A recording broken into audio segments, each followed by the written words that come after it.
heart. The ChampCar Endurance Series is about teamwork, persistence, camaraderie, and yes, endurance. And we celebrate that today in the ChampCar iRacing Series with 2025's first Team iRacing Endurance event. From Daytona International Speedway, this is the ChampCar iRacing 3 hours of Daytona.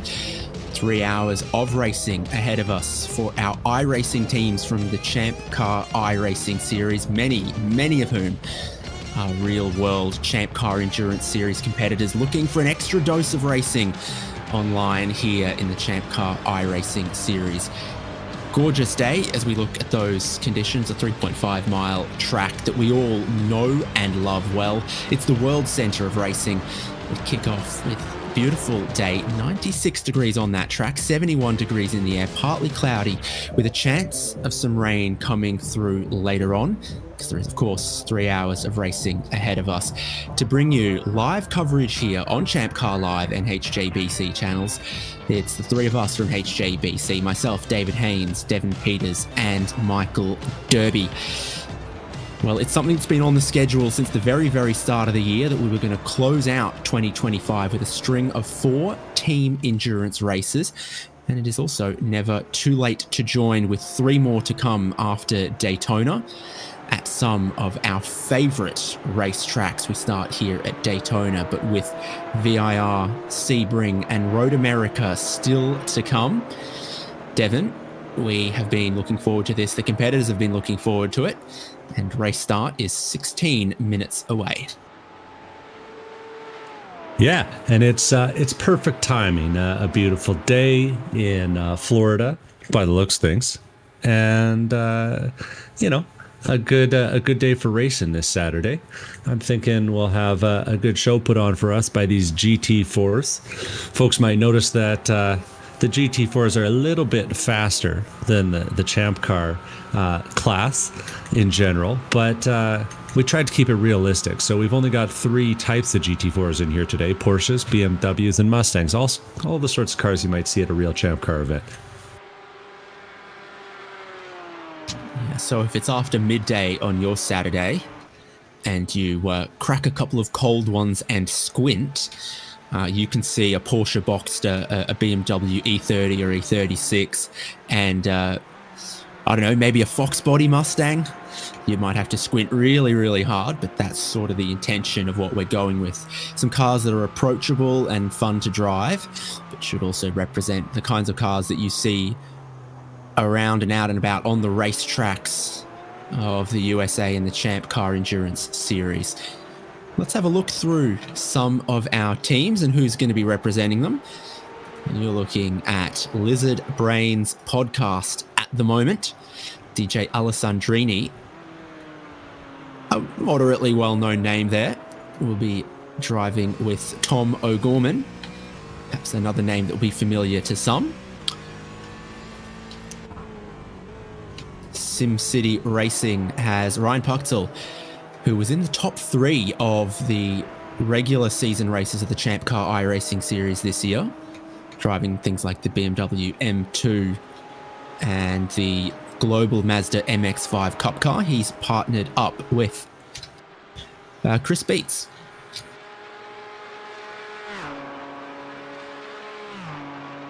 Here at Zach's Hitman Emporium, Zachary Rubin is with Kevin Zhu.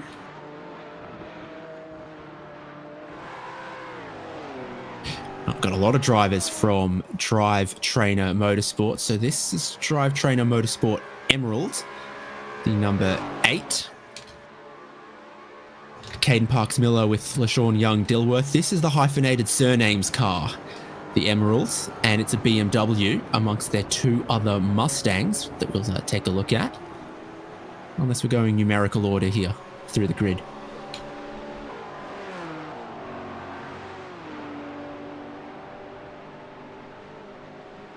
So the 42 Drive Trainer Motorsports Ivory. Kyle Schuch is behind the wheel at the moment, sharing with Norris Halsey. And the Carbon Mustang that's giving everyone else the tow at the moment. It's Kyle Robertson and Bowie Suin. Yeah, I've heard the drive trainer is getting all their drivers to come out and put in some practice in both the Sprint Series and the Endurance Series. I think they've figured out that more track time is worth an awful lot on the racetrack, more than even some of the cheaty parts you can try and bolt onto your car. Backflip boys in the number 17 Porsche. It's a double Alex attack with Alex Mueller and Alex Coffard. I call the backflip boys because half of them can do a backflip. I've seen proof. I've seen proof, and it's not Alex Mueller. Oh, he's athletic in his own way, though. I think he plays some soccer and things. 2430 Esports. It's a red and white Porsche, the number 24. Sebastian Day and Jack Simpson. Sebastian Day driving right now.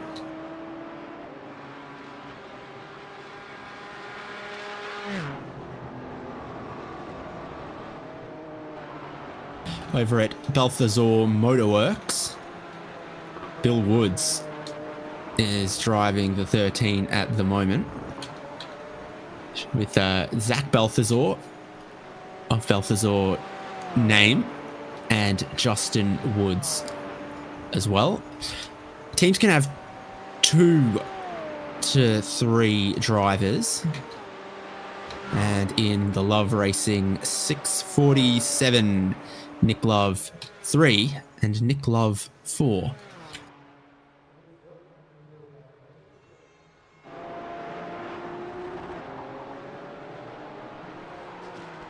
Lowered expectations, the number 2 car, Andy Kosick and Aaron Reed, drove together last year. Andy Kosick of Most Mint, and Aaron Reed of working on jet fighters. We'll see if any of that experience becomes necessary down the back straight at Daytona here today. Project Save the Stang, powered by SRT. It's the Sennhauser Racing Team guys, Logan Sennhauser and Cameron Sennhauser, the brothers. Not to be confused with Jared Collins and Kevin Collins, the father and son. We have any cousins?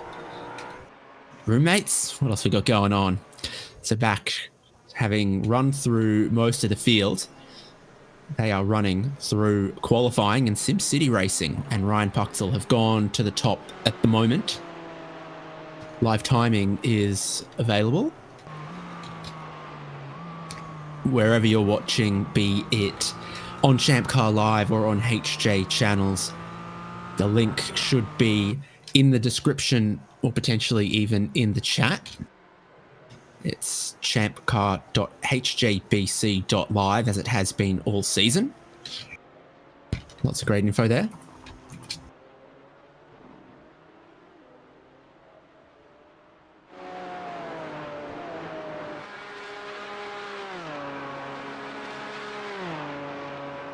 Chasing the Delta Academy / Sargento BMW Motorsport.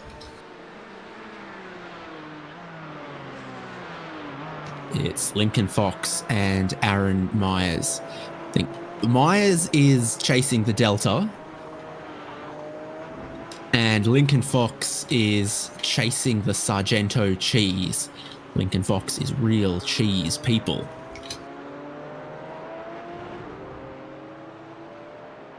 I'm chasing the cheese. I got a lovely big piece of an aged Grand Moravia hard cheese the other day, and it's all gone because I put it in my cheese grater and I grated it on everything that I ate for a couple of days. Powerful David Haynes. I have a feeling that in the off season, that might not be an uncommon activity for at least half the members on this team. And I got it cheap because it was only 2 weeks away from its expiry, right? So I had the packaged on date that was 11 months ago and the best before date, which was 2 weeks after I bought it. What that means is it was aged an extra year for free. That's how that works. That's why you never see alcohol on sale,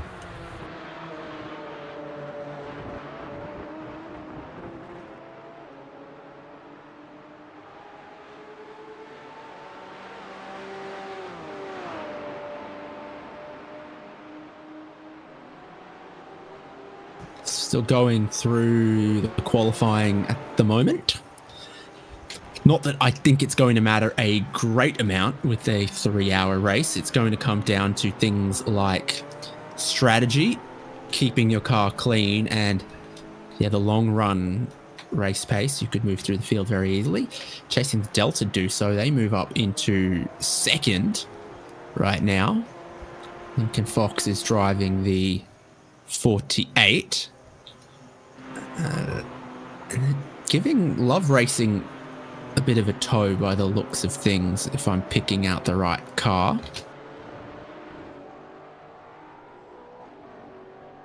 Or do I have this the wrong way around? No. I think you got that. Yep. Now, Nick Love 3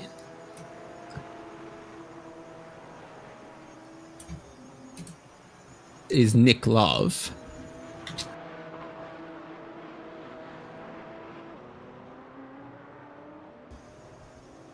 Nick Love 4.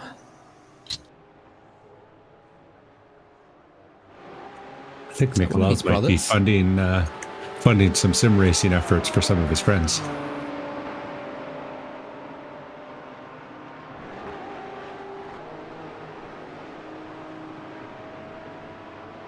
Yeah, last time they went racing with the two Love brothers and their dad.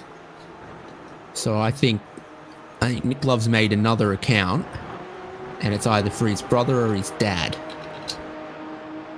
Well, we've had a couple family-centered entries. I think you called them out during the team introduction there, but wouldn't be the first time that we saw that here in the ChampCar Sprint Series or Endurance Series this week.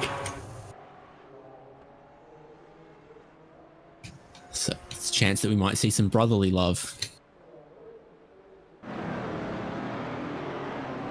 It is a little unconventional to see the Sennhausers pulling in the same direction. Riding on with Andy Kosick here. Lowered expectations.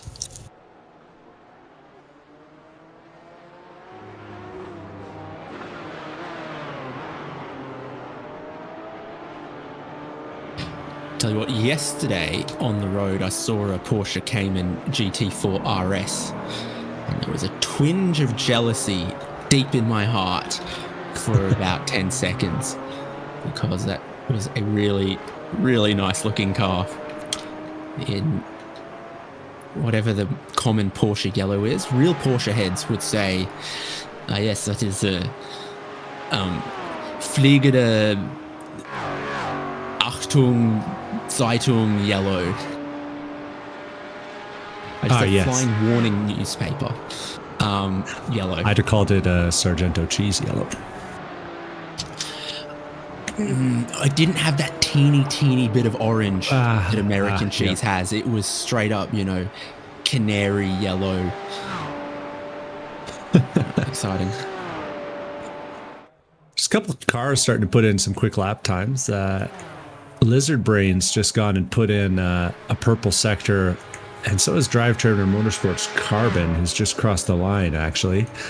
I think Carbon was able to bump themselves from 6th to 5th. And they're going through the first turn now. If Alessandrini behind the Lizard Brains wheel manages to keep things going, then I think he might have a quick lap here. Ooh, tough trip through the bus stop though. That's gonna hurt things a little bit. From on board, you can see some of the wet spots out on track today. It is not raining, but it has recently rained. And so the drivers are navigating that a bit. Ooh, that was good though. A good exit from the bus stop, and Alessandrini's going to pull it to a stop after putting in the fastest quick final session or sector of anyone in the session, and getting a 34.9 through there. Good enough to put him on the pole. Not the prettiest car on track though. That award might go to Sachs Hitman Emporium. It's my early vote.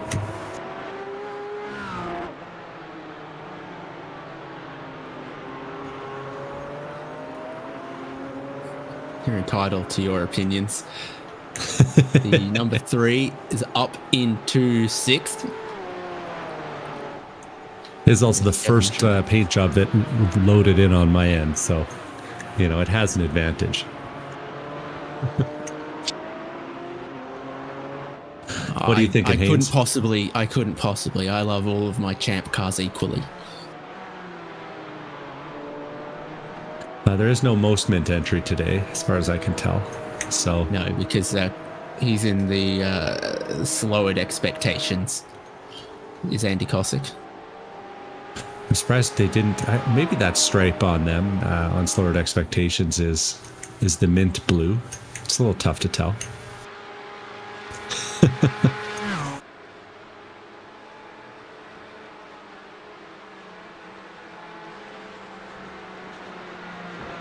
This is the updated version of the Daytona bus stop chicane.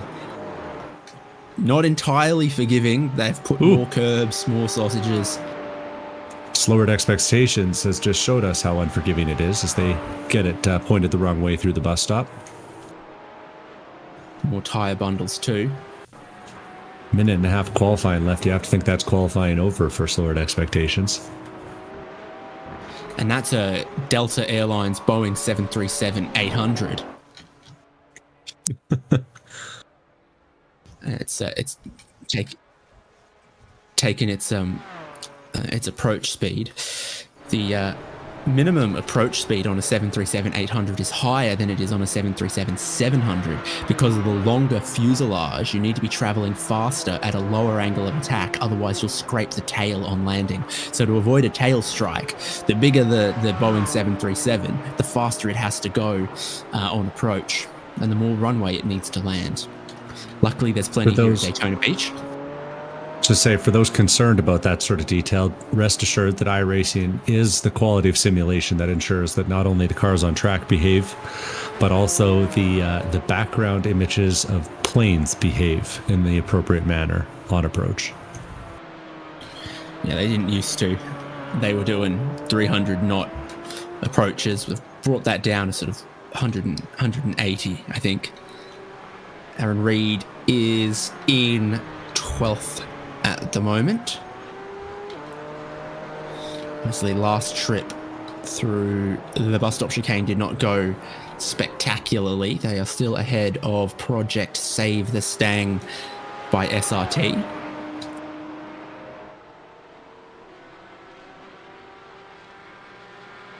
Do you know what a Brumby is? Is it a brat? In North America, I think that's what they call them. Okay, yep. The Subaru model is named after the Australian wild horse, a Brumby.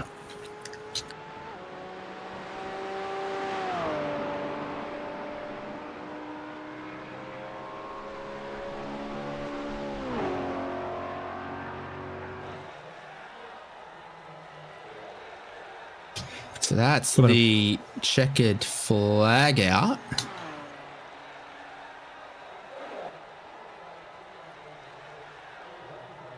Looks like SimCity Racing is still trolling around out there, right behind one of the Drivetrainer Motorsports guys. In the ivory car, that's Kyle Schuck. Slowed expectations did get bumped down to 13th as Save the Stang improved. Now SimCity Racing in behind one of the 3 drive trainer cars. I think that is 42. Ooh. couple quick sectors here. This could be a last moment chase for the pole. Well, Porsche Cayman could disappear into the slipstream of a Ford Mustang as it pulls to pit entry, where there's still a bit of water holding on the apron. And that's quick. To the top for Ryan Pucktel with the last lap in qualifying. SimCity Racing's Porsche Cayman goes to the top.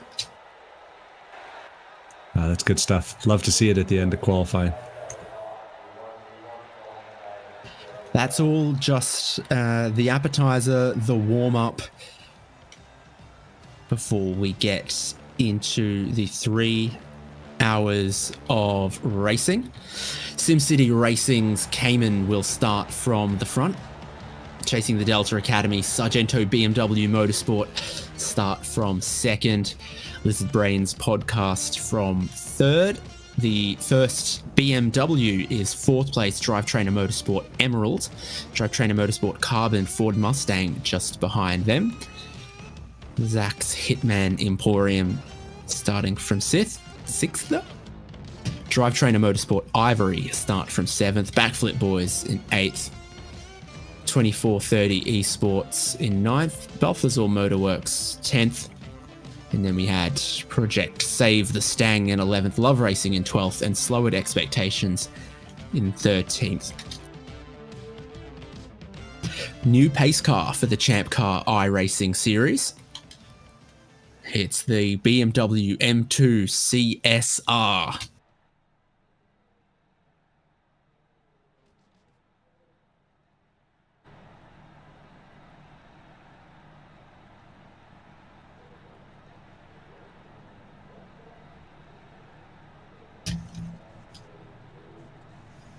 No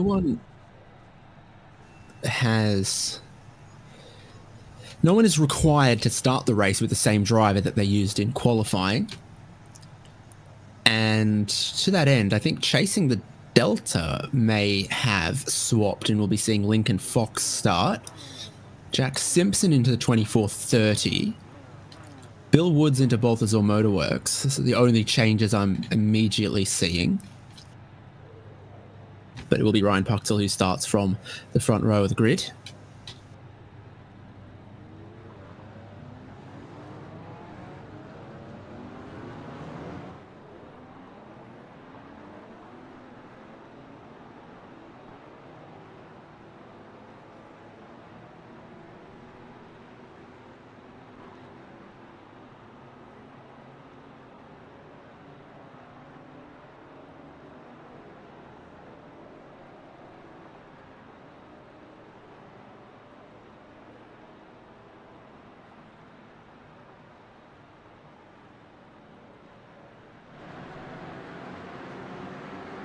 That's the angle of the famous banking of the Daytona International Speedway. We'll be taking the infield and the road course, but also pounding around the banking for 3 hours today. Pit entry to the left is where the BMW pace car is going ahead. 13 GT4s on the grid for today's race. And 3 hours on the clock begins when the green flag waves. There goes the pace car. Here comes the green flag. And there goes SimCity Racing and Ryan Pucktel, but it's 3 wide behind as Drivetrainer Motorsports' Caden Parks-Miller is going to look around the outside of turn 1, pulling off the banking down into the infield. Where is the grip? Is it on the big wide line? DJ Alessandrini also jumping from third and up into second as through the quick S's towards the first horseshoe.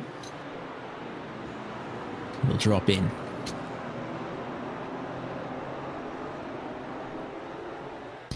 (2430) Esports also making some spots. So Jack Simpson with Castrol on the side. It's the inside line going into the kink where there's still a bit of a puddle and it's caught out one of the Drivetrainer cars. Oh, big sideways through the grass, hopefully devoid of too much damage. Don't think anyone else got caught too badly in that. It's a little bit of a checkup at the apex and the combination of the puddle. And it slides sideways through the grass, but avoids the Armco. Got it to save the Stang and Slow It expectations sneak through as well. Out of the infield, onto the banking for the first time, heading towards the bus stop chicane, now known as the Le Mans chicane.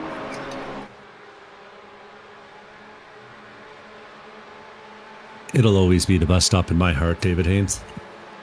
Apparently at Watkins Glen, if you don't call it the inner loop, they get grumpy with you.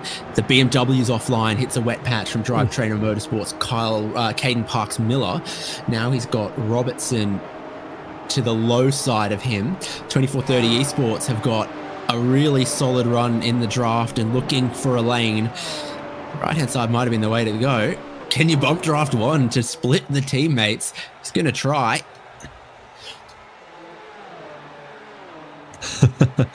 Gotta love that. A little Porsche pushing along a Mustang.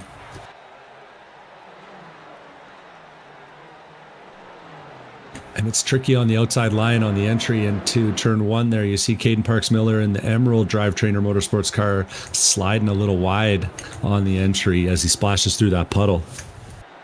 Gets a good run though. He'll have the run into the first horseshoe, taking the spot back. Might even have enough here to challenge the teammate. Looks like he doesn't get quite the run, but things sort themselves back out and they all fall into line once again. I think all the drivers were very focused on their qualifying and were staying on the dry parts of the track. And I think with other cars on track, they're having to discover where the puddles are offline.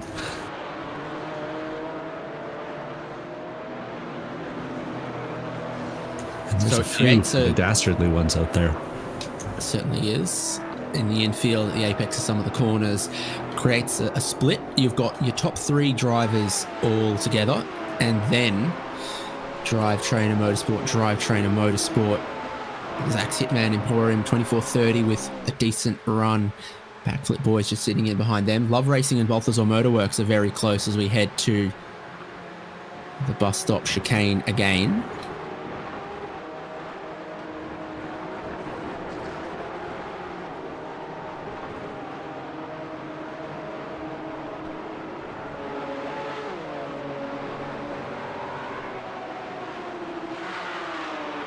This is the race lead, DJ Alessandrini sitting just behind Ryan Puchtel. Two really quality drivers here, and I think the both of them know that fuel matters, tires matter, track position matters, and Alessandrini decides that first place is where he wants to be. It's a change from the lead. Lizard Brains podcast take first place.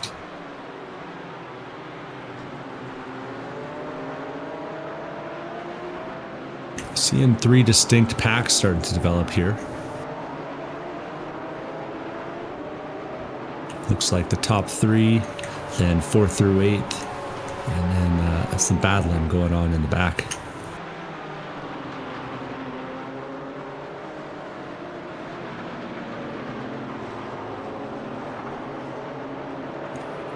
The Mustangs are the champions of my heart, must be said. But it did seem like, at least at Daytona, the drivers preferred the Porsche for straight-out lap times. It's a long, 4-race endurance series, though, so we'll have to see if that maintains throughout. Teams are maintaining the same cars all season long. There's a few changes to the rules this season, Haynes, but we can dig into those a little bit later. The racing on track, pretty busy everywhere.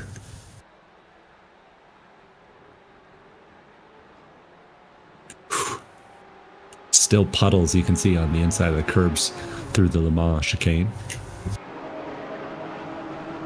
Yeah, as this group slinks through.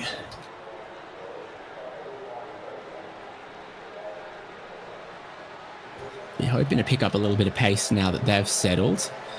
Just up ahead, the next three, where Alessandrini's put the foot down and sets a new personal best, but I think the fastest lap of the race still belongs to chasing the Delta Academy Sargento BMW Motorsport with a 153.6. Could get quicker if the track cools off. 3 p.m. right now. Could see that track cooling off and drying out, and that would make it quicker. Yeah, it's a long race too. Longer than our sprint series. The radar right now looks pretty clear, but we'll have to see.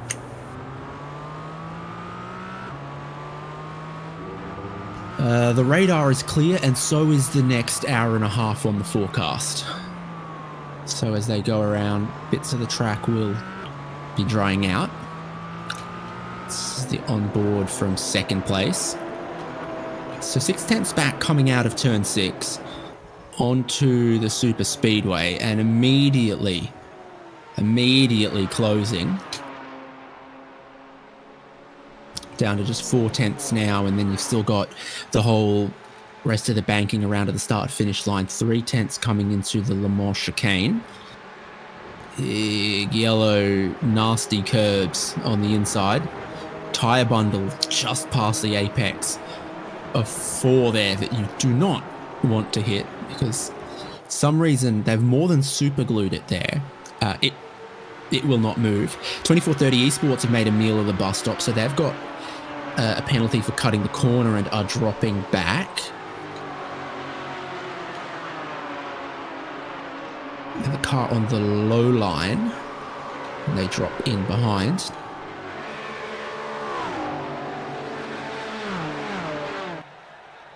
New fastest lap of the race there, David. Yeah, the pace picks up for the top 3. Ryan Puchtel and Lincoln Fox follow along as well, so they all set personal bests of the race. Mustangs side by side over the start-finish stripe as Logan Senhauser battles with Kyle Schuck.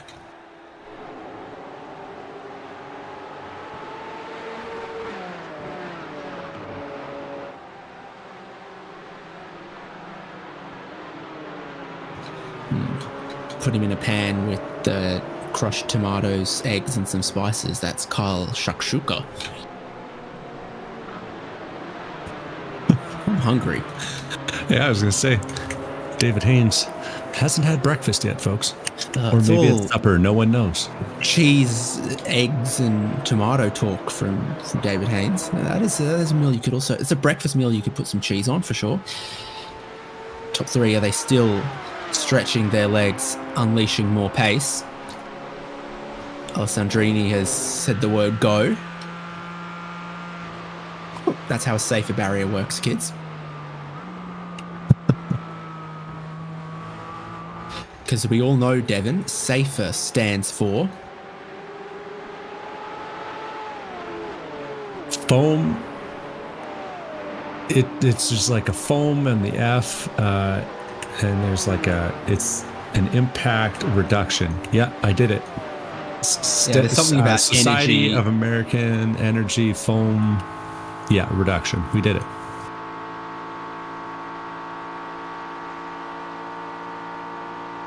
The steel and foam energy reduction barrier, as I'm the with engineers call it. Society of American Foam Enjoyment something, and they're the guys that make pool noodles. Yeah, that might be a different. I was thinking Society of Automotive Engineers, but I was just losing my mind. Backflip Boys and Zach's Hitman Emporium in the camera here, as Bueller and Zoo are having a bit of a tussle. The two of them pushing each other.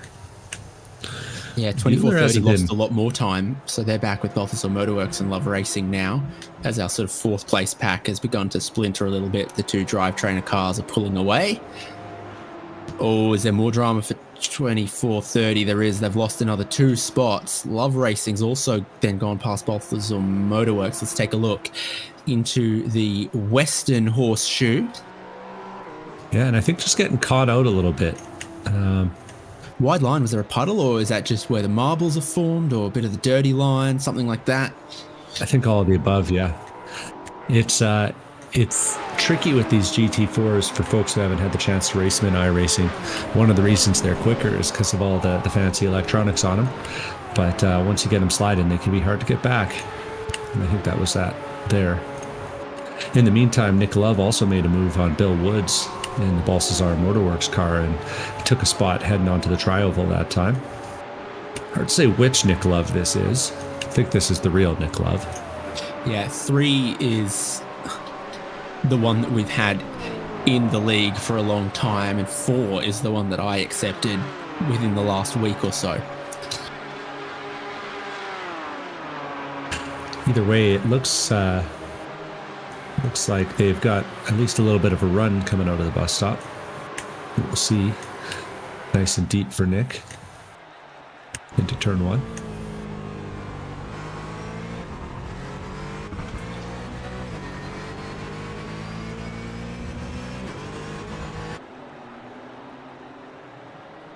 The drive trainer guys seem pretty content to stay together, but the gap between them and Zach's Hitman Emporium, piloted by Kevin Zhu there, the Castro car, starting to come down just a little bit. It's only about a half second, maybe less at this point.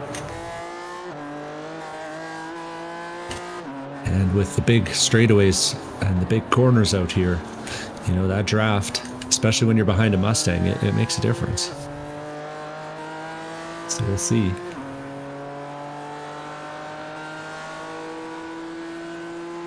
Just a respectful foot up from the yellow line and the apron around the speedway.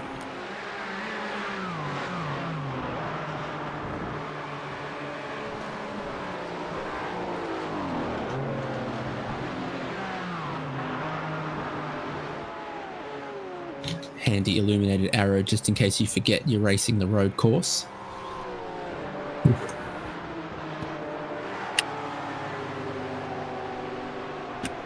Any Cup Series drivers confirmed for the Daytona 24 this year? We had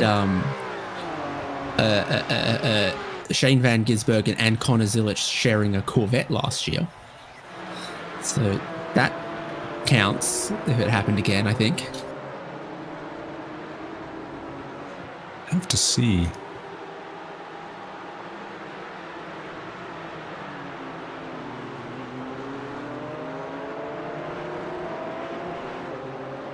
Another new fastest lap of the race from DJ Alessandrini, by the way. So it's just ramping up a little bit, and there's a lot of personal bests throughout the field. It's the same for 4th and 5th. So I think they are burning down a little bit of fuel, just getting past some of the little puddles of water. Ryan Puchtel runs wide at the Western Horseshoe. Lincoln Fox stays behind. They've got to be careful. Yeah, it does seem like Puchtel's having to push a bit to keep up with Alessandrini. It's hard to make enough on the horseshoes to keep, you know, a car far enough behind you that they can't get the draft, but it's close right now.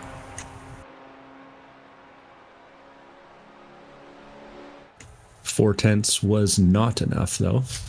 Puchtel's still getting a little more top speed than Alessandrini is.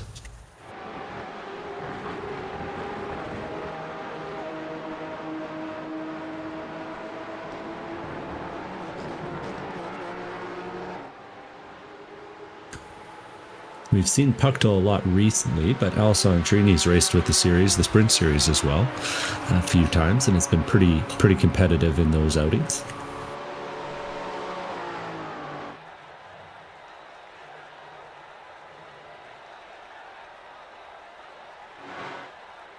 Over the stripe, they all go faster again. Lincoln Fox gets a new fastest lap of the race. And new personal best from Caden Parks Miller. That's a little wide, but you can bring it back for both of them, in fact. So Parks Miller tight on the way in, wide in the middle of the corner. Kyle Robertson wide on the entry. Brings it back to something resembling an apex in turn 1. First, second, third through the kink. Drivetrainer Motorsports 4th and 5th. Zach's Hitman Emporium 6th, Backflip Boys in 7th here. Now, Hot Wheels paint on the Backflip Boys. I would normally describe what my Hot Wheels cars used to do as loops, not backflips, but there's dramas at the first horseshoe. For Drive Trainer Motorsports 42, they've just got a bit of a slide on as it's happened in front of 2430. The other two, Project Save the Stang and Slow It Expectations, have snuck through and picked up a position. Jack Simpson, I don't think, made any contact or did anything wrong there. Carl Schuck was feeling a bit of the pressure, and the rear move of the Mustang went round.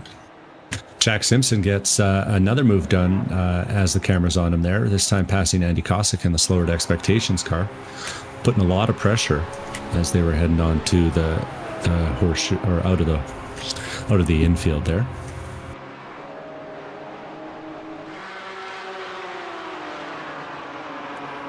And Logan Sennhauser has struggled a few times on his tires. We'll see them again though if they get close. Back at the front of the field, we've got Pucktel now a little closer to our leader DJ Alessandrini. Would you say new fastest lap of the race? I think this is going to be the story for the next couple of laps, at least part of this stint. Yeah, and that was a little quicker, and I think you're right. I think we're seeing both the fuel coming down. I also think we're seeing all the puddles get splashed off the racing line finally, and these guys are starting to have a pretty clear track, pretty optimal conditions. Still get the odd wisp here or there, as we saw at the kink. And if you get offline, it can be a little tricky, but interesting to see the different approaches between Pucktel and Alessandrini at the second horseshoe there. Pucktel preferring to roll it a little bit more through the center, while Alessandrini chops it across the inside curb a little bit more.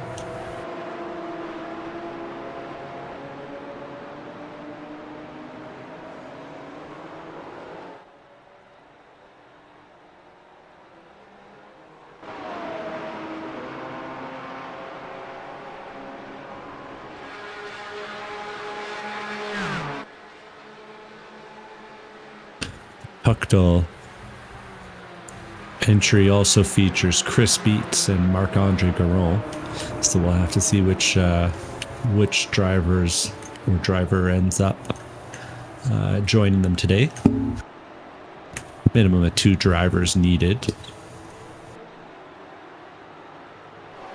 with the possibility of bringing in an alternate as necessary throughout the season this year.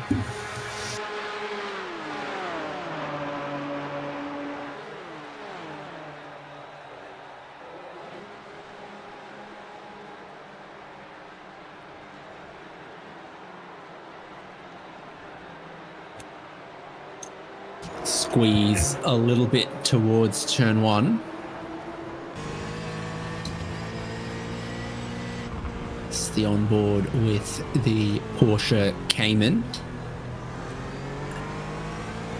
I'm weird about this sort of thing personally, but I have a favorite type of shift lights. So the newest one that Porsche have gone to, where the shift lights start from the outside and meet in the middle, as is seen in the GT3 and the Porsche Cup car, I don't like as much as what this one has got, where it moves left to right.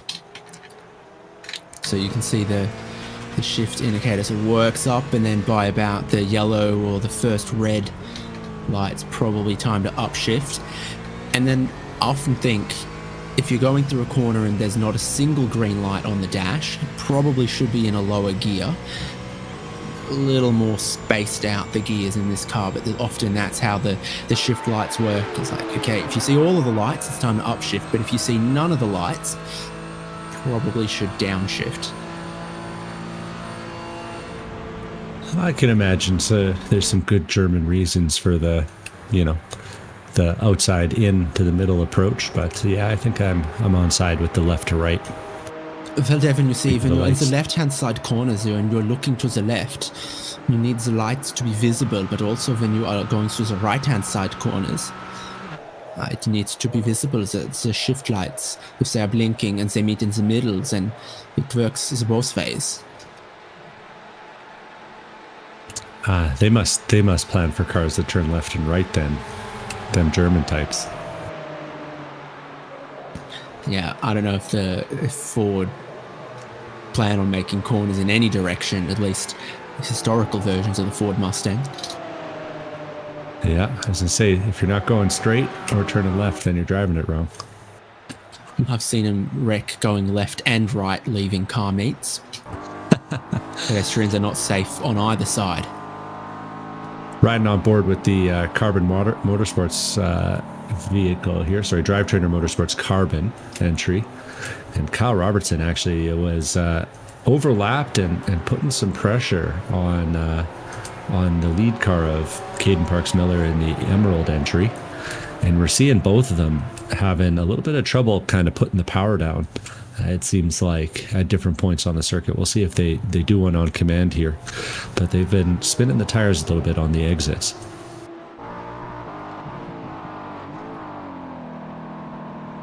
With the puddles around, you got to be very careful on your car placement. Make sure you don't get any extra moisture at the apex. Good lap last time from Zach's Hitman Emporium as well, though. Took a couple of tenths out, so this could come back together 4th, 5th, 6th, 7th. Kevin Zhu and Alexander Bueller in the 2 spots behind have just closed in a little bit. On board with the Mustang, you get a proper mirror and everything else. I always appreciated having Bueller push me in league races back in the day. Didn't happen very much, but he knew how to do it. So having him on the rear bumper has got to be a reassuring feeling for Zhu. Of course, they've split up now through the bus stop.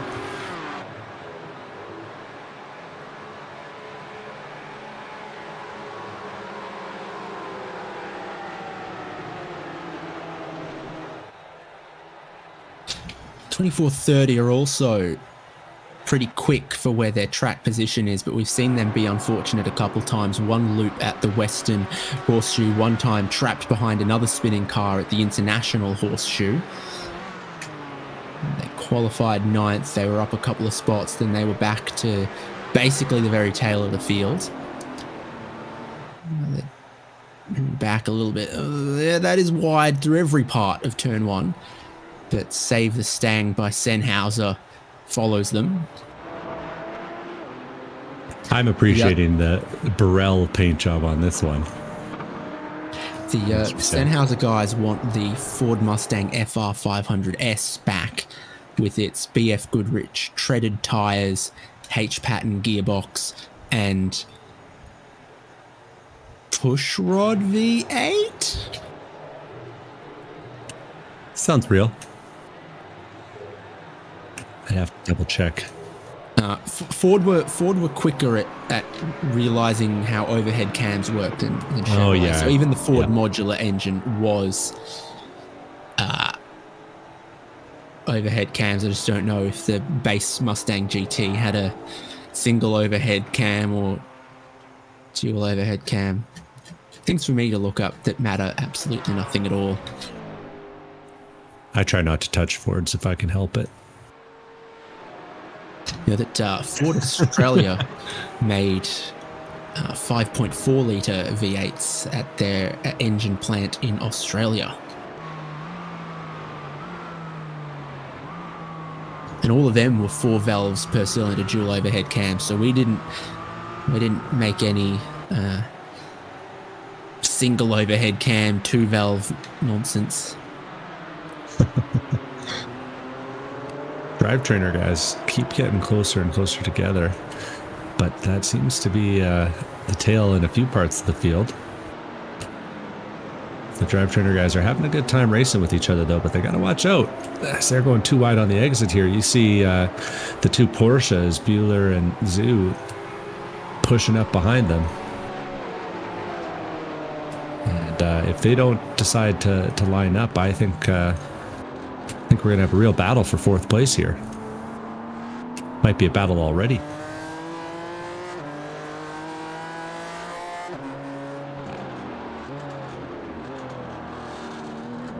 Sue now right on the rear bumper. Yeah.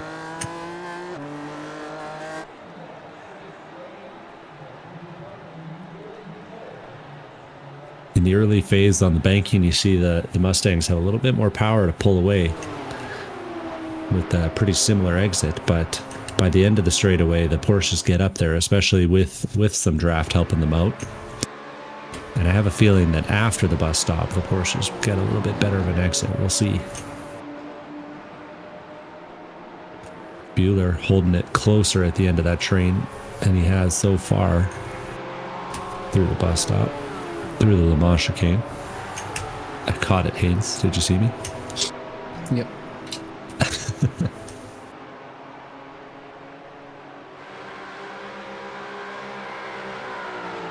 Again, on the big run up to the tri-oval, the Mustangs pull away a little bit in the early phase, but Sue's coming like a freight train here. I'm always saying, based on this camera angle as well, ladies cannot get enough ChampCar iRacing series. Truly, truly. It's like ballet or figure skating. How can we get more men into this sport?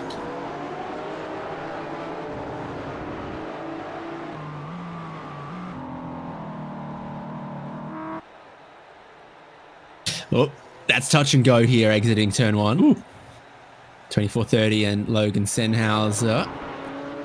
Both of them were a bit wide through that turn one some laps ago. Now they're very close into the infield. I now know what the headlight flasher looks like on the Mustang GT4. Logan Sennhauser's giving it a go. Don't say we're going to go side by side through the kink. Logan Sennhauser has a little bit too much self-preservation for that. Even in a Mustang versus a Cayman.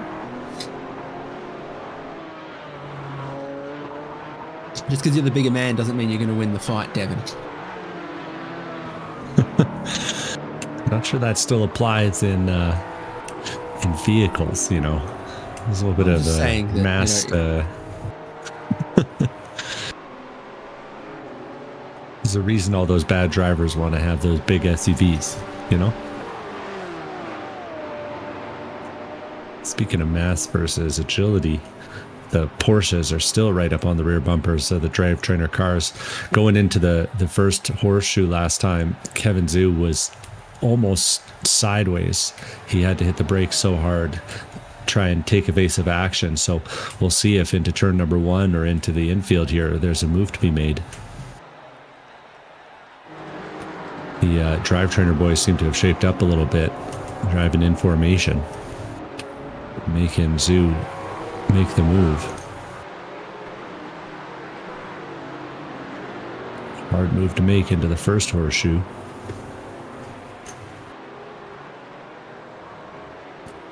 A little bit better run on the exit though.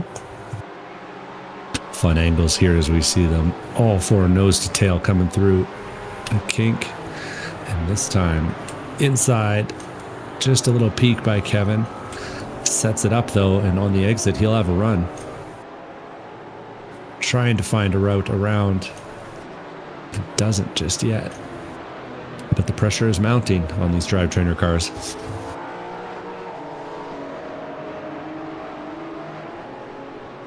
Yeah, the Cayman is quicker at the moment.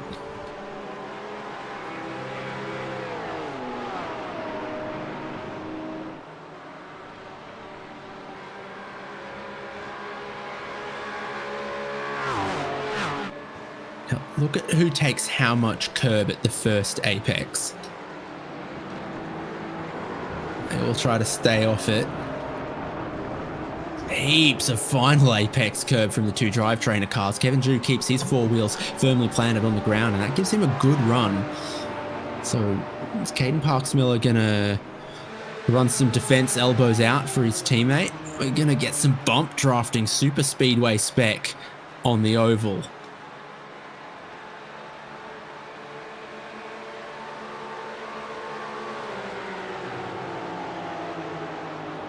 Oh.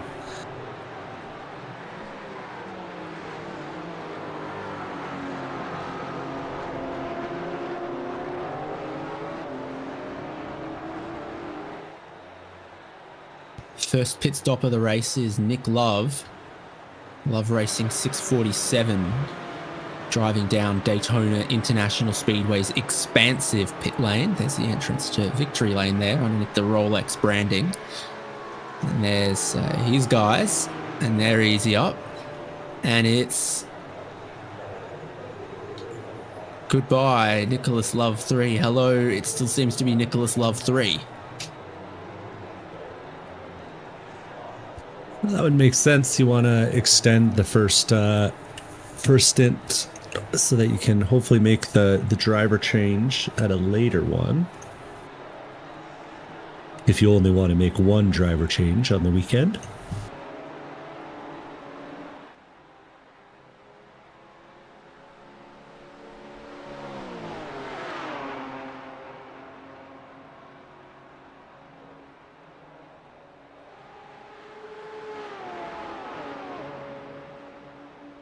So look to the fourth apex here of the bus stop. Oh, gee, what a leap.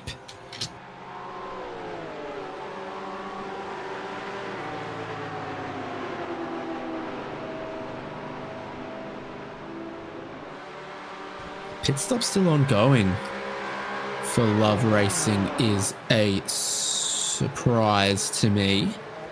Yeah, I just saw Nicola 4 connect. So I'm wondering if the swap's happening now.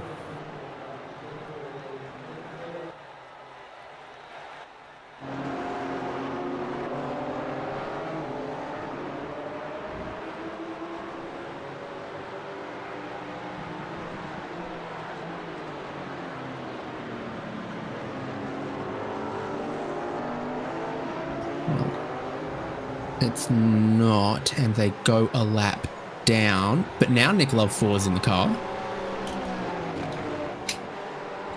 Might be the first endurance race on this setup. Car's backing up, going forwards now. Might be figuring out the kinks. Yeah, Love 4, Love 4, Love 4. You don't treat me no good no more.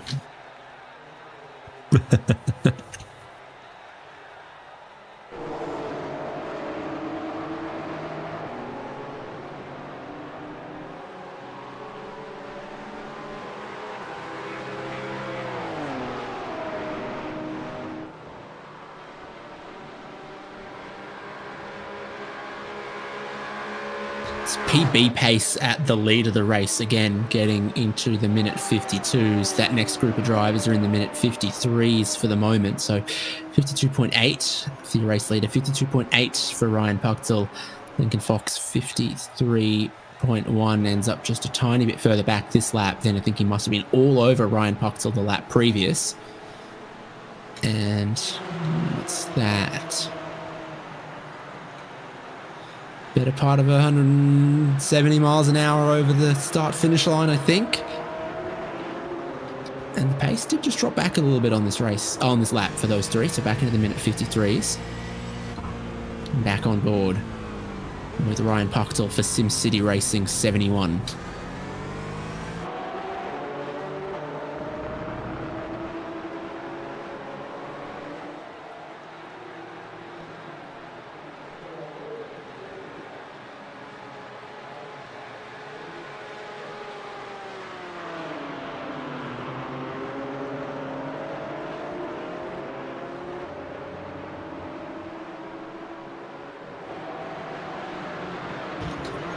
The back of the envelope stuff, which is about as involved as ChampCar strategy gets sometimes, would have this as a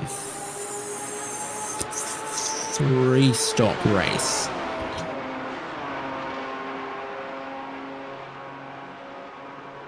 That's what my northern calculations said as well. Yeah, probably 4 then for Love Racing, though, based on when they've stopped. Unless they've got some incredible economy and they're counting backwards. Could also be, expecting a yellow. There is always the chance that being off cycle could help them out. If you were going to pick a time when the drivers start racing a little bit near the end of the first stint, You know, that could be a moment where you see two people get together, one get in the water before things get too spread out. Up at the front, everyone. Puckdale is still pushing.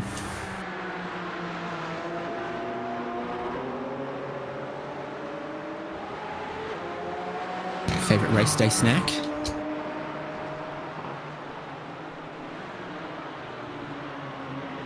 Got some contenders.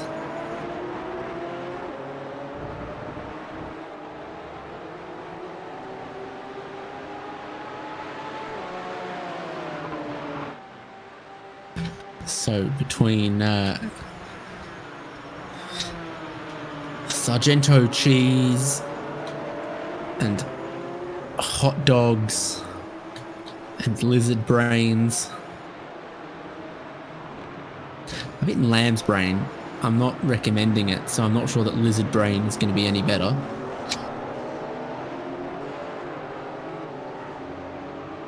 Ooh.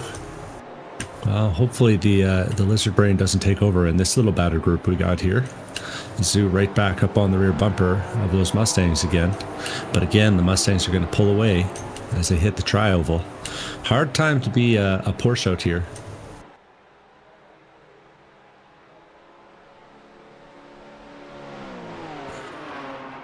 And I have had it pointed out to me that one of those Mustangs is in fact a BMW. So I'll make sure to respect it. But both of them are pulling away from the Porsches out of the twisty bits.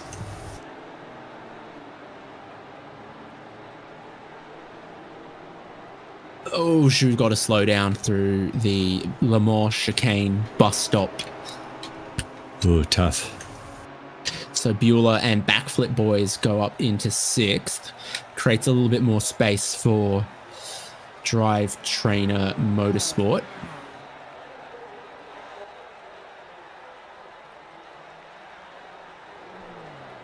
Ooh, 2430 get one as well. Now, I ran the sums just then because the back of the envelope ran out of space. And actually, to make this a 3-stop race, you need to go 45 minutes on a stint. So that's what's to look out for in the next 6 minutes. Who makes it to 2 hours 15 to go before their first pit stop? So if everyone is actually making a 4-stop race, then I think that Love Racing 647 are okay. In red and white here is 2430. Behind them, Project Save the Stang by SRT. Last lap, Simpson lost about a second. It's brought Logan Stenhauser way closer. Bit of damage on the front left. Perhaps from the curbs at the bus stop is the most likely place. They look nasty. Also possible that it's been a little bit of rubbing and racing there.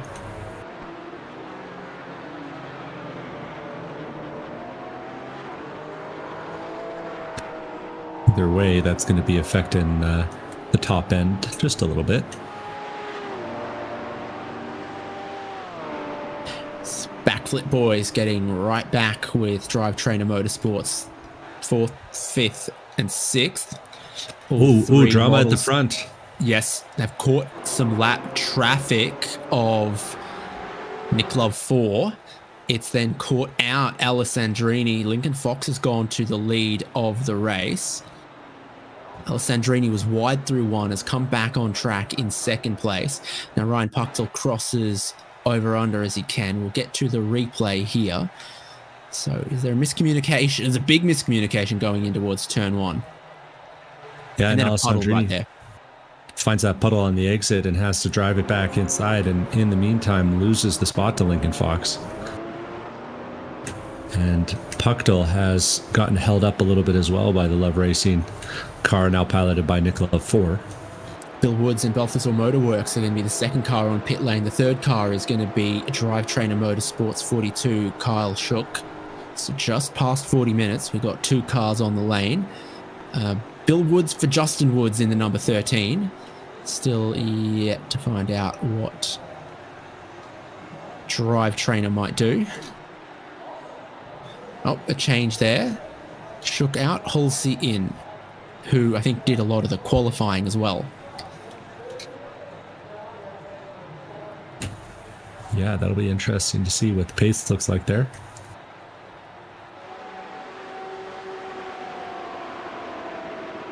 And that's a critical change at the lead there, right at sort of a moment where we're approaching the pit stops. But a little misjudgment by Alessandrini, and he's going to hit the pit lane now.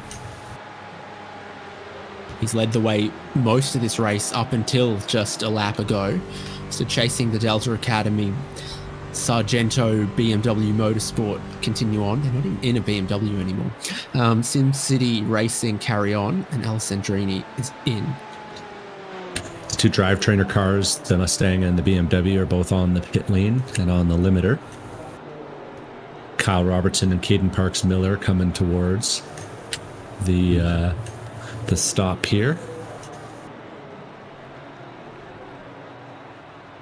Oh, and it looks like the first car stopped there, the Mustang, that's Kyle Robertson, got it a little deep, had to back up.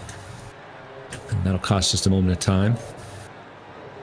And we're seeing a couple one drivetrain or car change their driver. That's LaShawn Dilworth, young Dilworth, going in to the Emerald BMW. And the other drivetrainer cars had a bit of a moment. That's Norris Halsey at the second horseshoe.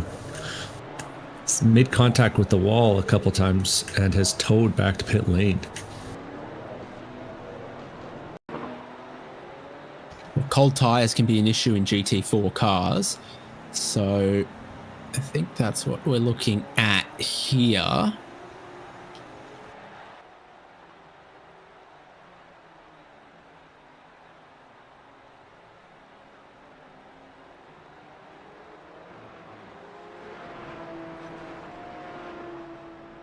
He's left some debris on the racetrack there. The front end's come off it.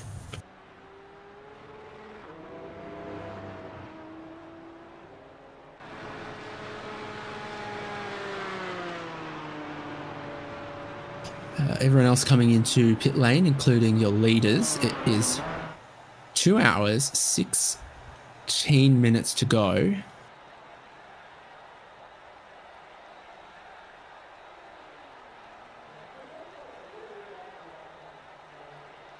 Got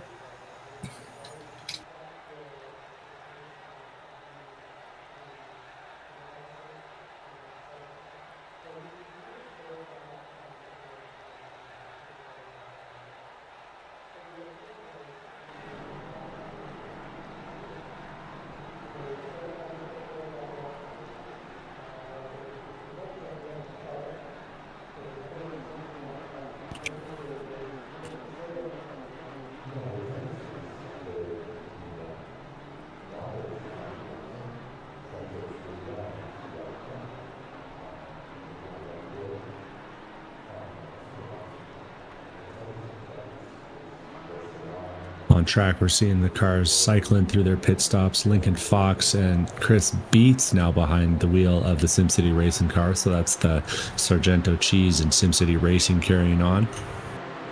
Alex Bueller and the Backflip Boys carrying on with a second stint in the Hot Wheels car as well.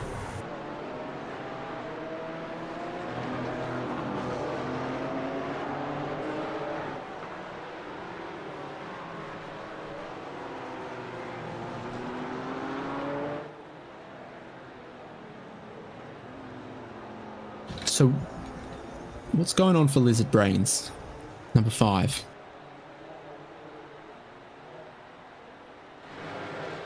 Trying to get a look at the Lizard Brains boys.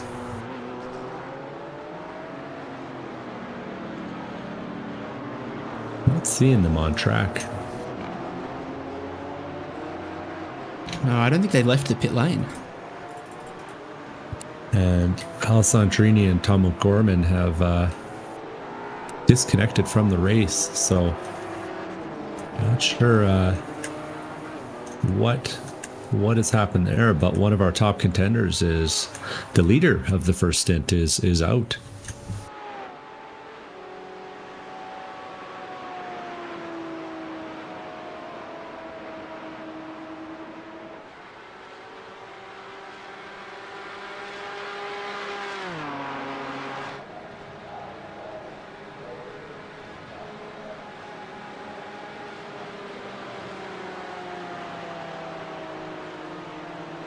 I'm looking back through the tape,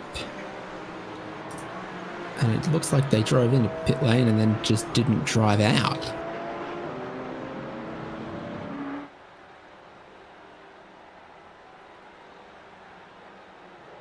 Oh no, they did. And they binned it.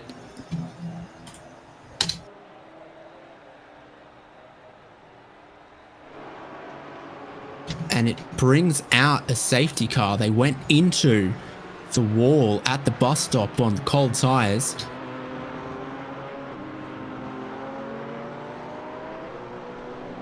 We'll try to find it.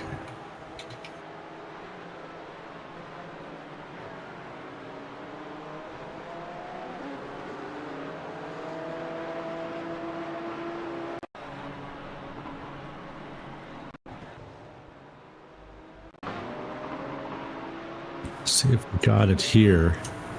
So this is Alessandrini on the outlap. We have found the tape as the yellow flies at Daytona. So you go from getting temperature into those tires where they react how you'd like to they've got less grip. They're bouncier when they don't have pressure. The rear is already gone. I hope our cameraman's okay, because that was straight at the camera. Yeah, that's a hard hit, and that will have done damage all the way down the left-hand side of that car. So Lincoln Fox is just crossing the start-finish line now. Whoa, look at the lights on the BMW M2 CSR safety car as it wiggles out of pit road. My goodness, yeah, yellow and blue on the safety car lights and the flashing headlights.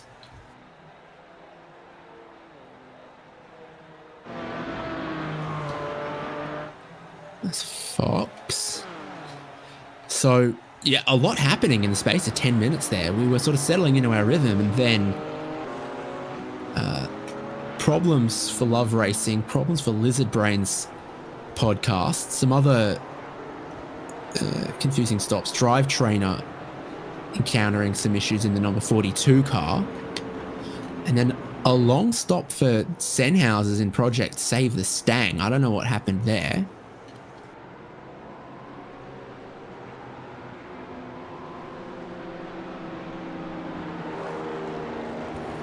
Yeah, a few cars going to be happy to see things choked up here.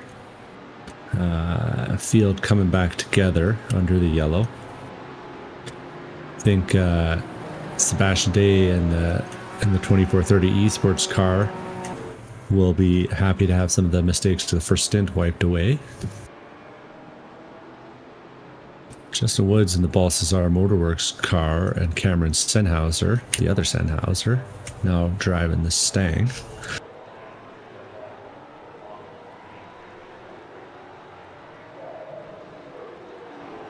And even Nick Love and the, which I've been informed Nick Love for is Tom Love, are going to be beneficiaries of this yellow flag. As well as Norris Halsey, who got towed away without a front bumper after that initial wreck.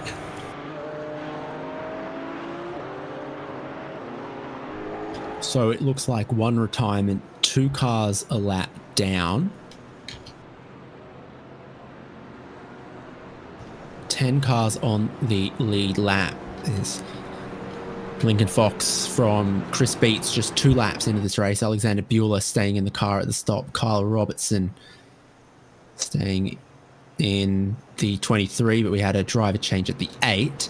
Zach's Hitman Emporium now ends up between the two of them. And Sebastian Day into 2430 Esports. Justin Woods into Balthazar Motorworks 4 laps ago. Cameron Senhauser. Andy Kosick.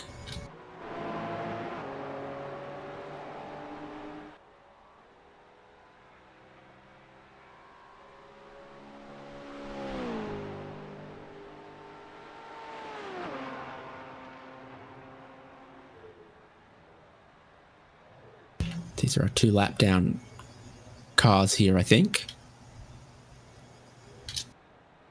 Yes, Norris Hulsey and Tom Love.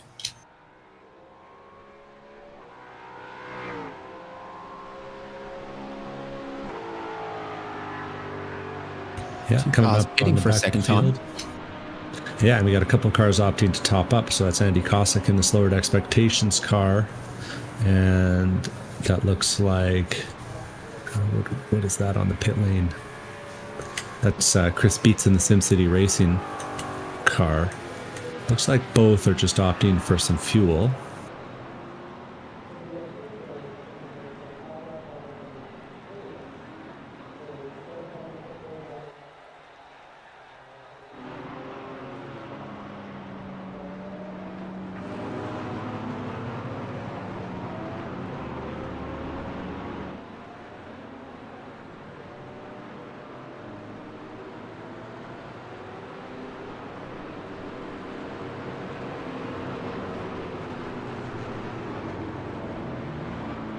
.42 and 647 being waved around.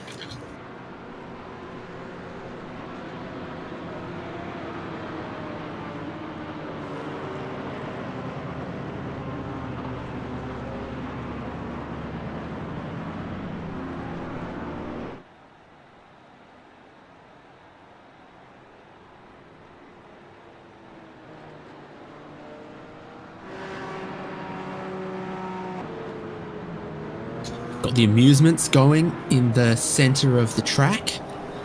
The chairplanes and the Ferris wheel.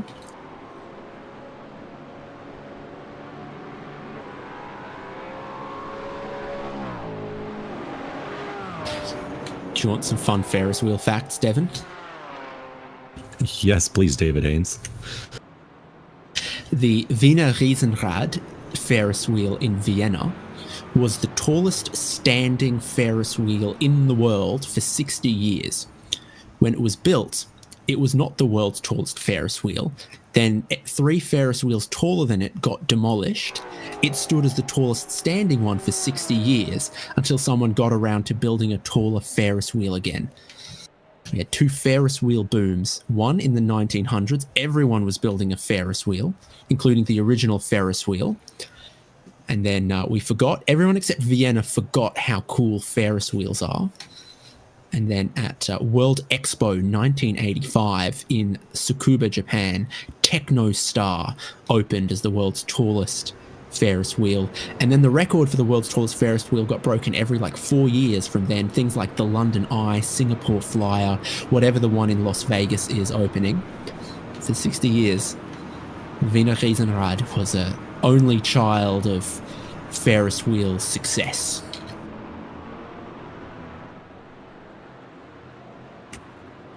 Bonus question, David Haynes. What's the tallest Ferris wheel in Canada? Ooh. I don't know. No clue. Oh, dang, I was hoping you would know. No, it's in Montreal. They got La Grande Roue. Ooh. If we're doing foreign languages. But we won't because the pace car's pulling in, David. Sure is. Green flag waving now as they pass the NASCAR restart zone. Barney's well trained here at Daytona on when to throw the green flag. Coming to a single file restart. So chasing the Delta backflip boys up into second place. They stayed out with this caution while we had a couple and 2 pit. Yeah, things are headed one the wrong way. SimCity, did they also? No, I think they took fuel only, so it shouldn't be a cold tire situation for them in towards turn 1, but they did lose track position, found themselves out wide and just lost the rear by themselves, rolled backwards down the grassy hill, and after being waved around and trying to come back through. Zach's Hitman Emporium had a problem same too. issue. So, yeah, drama on the restart as tire temperature dropped. Yeah, as I think Zach's Hitman Emporium got caught out by the same thing on the exit of the first horseshoe, and the low tire temps and the cool day, I think, catching some drivers out. Hard to tell what the air temperature is and what the track temperature is when you're not there, when you're in the simulator. Someone needs to get a temperature regulator for these guys, blow some hot or cold air on them through the window net. I've seen people have the fans that blow at a variable speed based on the telemetry of your speed. I just haven't seen. Come on, nerds, let's get on it. Temperature controls, yeah.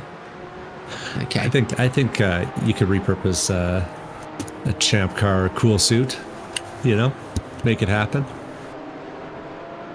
Right, and then have a mixer tap type situation where it puts cold or hot through based on how things are going. That is slow at expectations. And Balthazar Motorworks, who I feel like we haven't seen a whole lot of yet to this point in this race. They weren't part of the packs we were focusing on in the first stint and inside of the first hour. And here comes Project Save the Stang, Cameron Senhauser. Looks like offering up the inside line to me. Not quite, maybe. Doesn't seem to communicate as clearly as they'd like here. Yeah, and a big shakeup in the field after all that. Lincoln Fox from first stays in first, but the backflip boys have suddenly found their way to the front, and Kyle Robertson in that drive trainer car, the Mustang, is in third. So with Alessandrini and the Lizard Brains entry out, we're now seeing a few different drivers closer to the front. We'll have to see what Chris Beats in that SimCity car can do too, because I know that Chris is a pretty quick driver in his own right, but he seems to be really struggling with the cold tires and the sort of mixed conditions on track right now.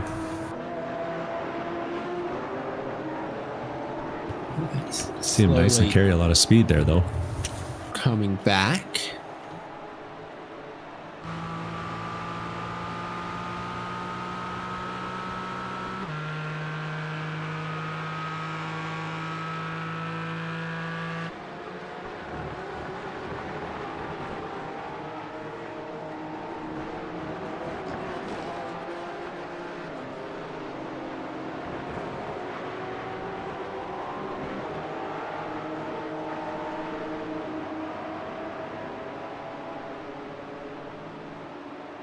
Looking for another move in behind Senhauser Racing Team.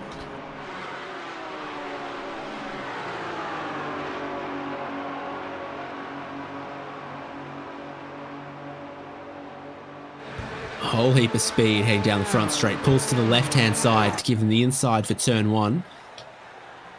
And then trying to follow them through to go ahead. Balthazar Motorworks a little slow going into 1 as well, so SimCity Racing end up just behind them. Slicing and dicing his beats, like we thought might be the case.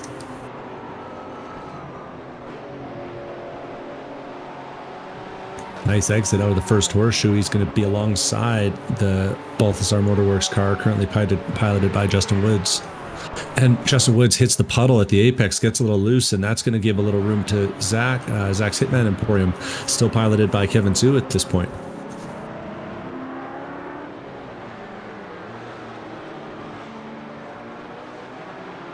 Critically, though, a little bit of a gap for Zhu as they come onto the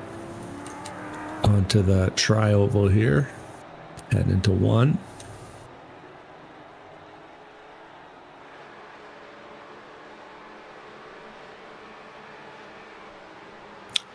Leaders heading into the bus stop chicane on the back straight of Daytona. Still launching and flying across the curbs, the yellow anti-cut curbs, trying to avoid the tyre bundles. Alexander Bueller in the slipstream of Lincoln Fox. Just sits there for a second. Kyle Robertson's more like 5 or 6 car lengths back behind the Porsche Caymans that now go side by side. So this will be a super speedway style photo finish at the start finish line, except there's an hour 58 to go. Around the outside, Alexander Bueller rolls out just a tiny bit earlier. From the tight line down towards the apex goes Lincoln Fox, keeping the race lead. All of that serves to let Kyle Robertson nip a little closer to the race lead. It's close at a few places on track. LaShawn Dilworth was putting a lot of pressure, or put under a lot of pressure by Sebastian Day, and Chris Beats was trying to put the moves on Andy Cossack in the Slower Expectations car going into one as well, but Cossack was able to hold him off and just put Chris out onto that wet spot on the outside. Chris really had to take some evasive maneuvers, but he's going to try and maneuver here as he dives up the inside into the second horseshoe and gets left a lot of room by Andy Cossack, who, realizing maybe that the amount of pressure is because Beats is just moving right now.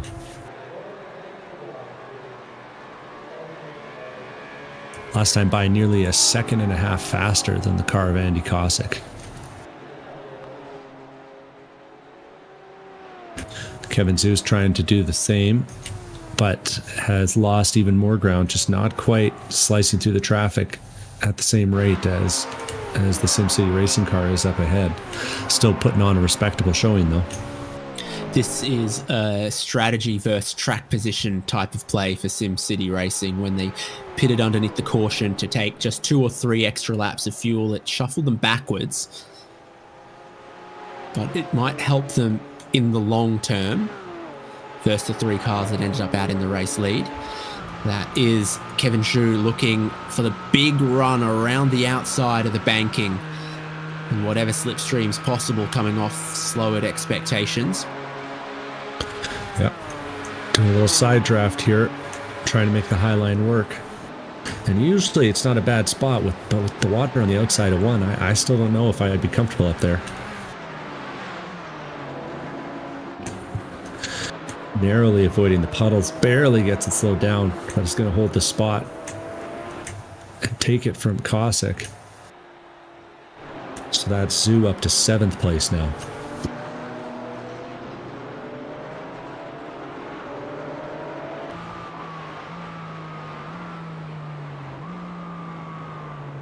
At the front, things are starting to get a little spicy. I think we jumped on board with Bueller just in time to see that Backflip Boys car is looking a little bit racy in the wheel tracks of Lincoln Fox and the Sargento BMW Motorsport car.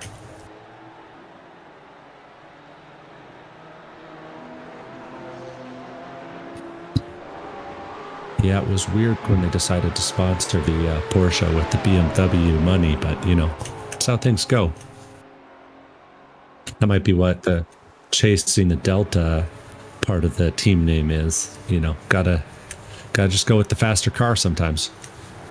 I believe it's a coaching from their other driver. I think you're right. Bueller is put the pressure on though into the bus stop that time.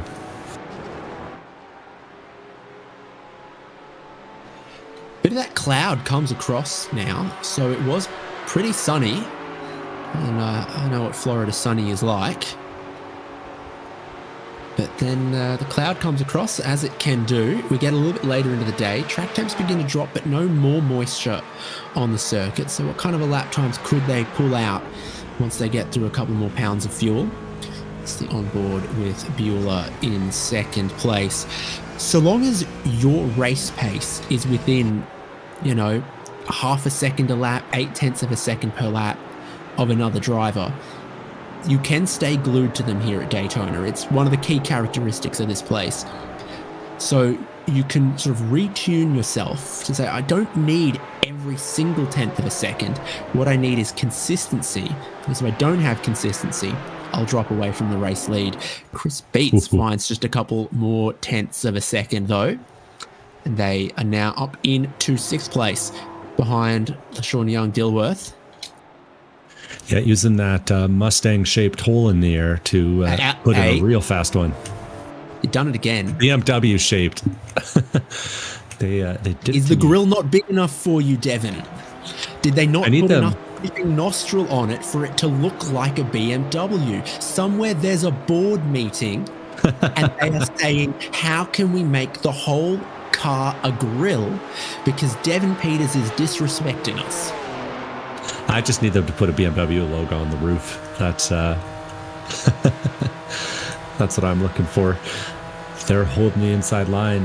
It's LaShawn holding the inside line on Chris. As you can see, this market research says we need to put a kidney grill on the rear of the car as well. Brand recognition is insufficient. It is suboptimal. Suboptimal.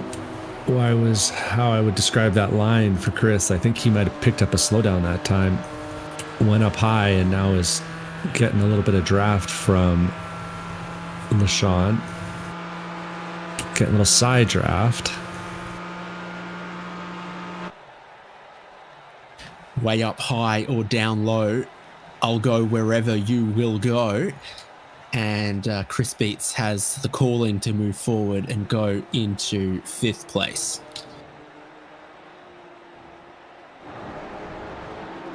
For those of you wondering, yes, I could see David Haynes rehearsing that off camera before he hit the mic button. I don't want to attribute the musical reference to the wrong band. I've got enough respect for musicians to frustrate them, but not misname them.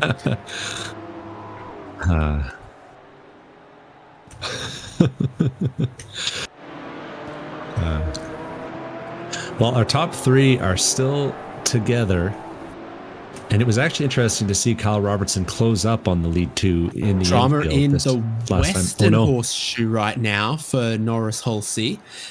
On the turn in, the rear gives way. He spins to the infield. He'll find part of the motorcycle layout to put his BMW back on terra firma. Sorry, it was Drivetrain Motorsport Emerald from further up the field. My apologies to the Mustang of Halsey. On the bright side, that cost him a bit, but I don't think it cost him quite as much as it could have. They were trying to do the Porsche line, I think, of Chris Beat ahead, and that didn't go. Ends up costing him 2 spots and maybe 5-10 seconds. But this time, the drivetrainer car does not smack the wall, and all the parts stay attached.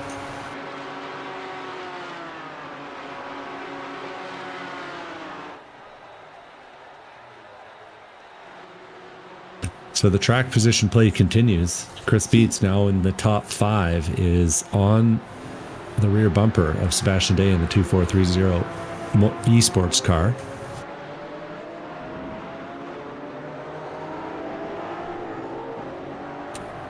I gotta wonder, is that 2430? And also, does 2430 eSports compete on the 31st day of the month? People want to know.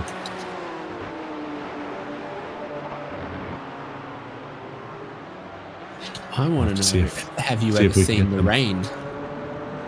I'll have to see if we can get them in the booth later, maybe.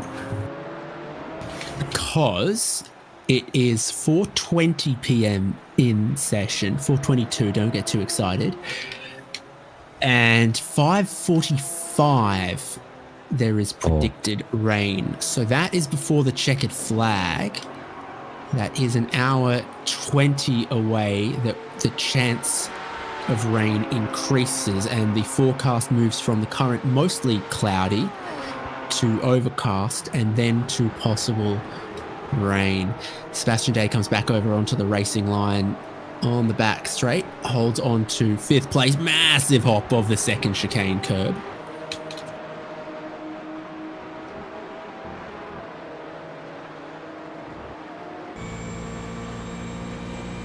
I think these overcast conditions are catching guys out a little bit.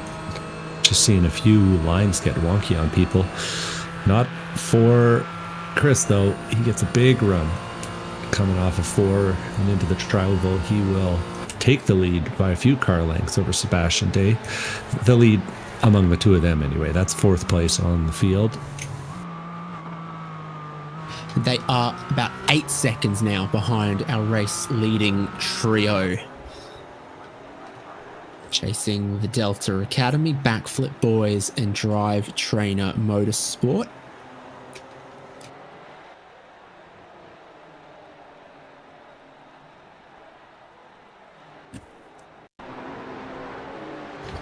Dramas now with the 42 Mustang. Is that turn 6? Oh, that's a late in the corner to spin to the infield.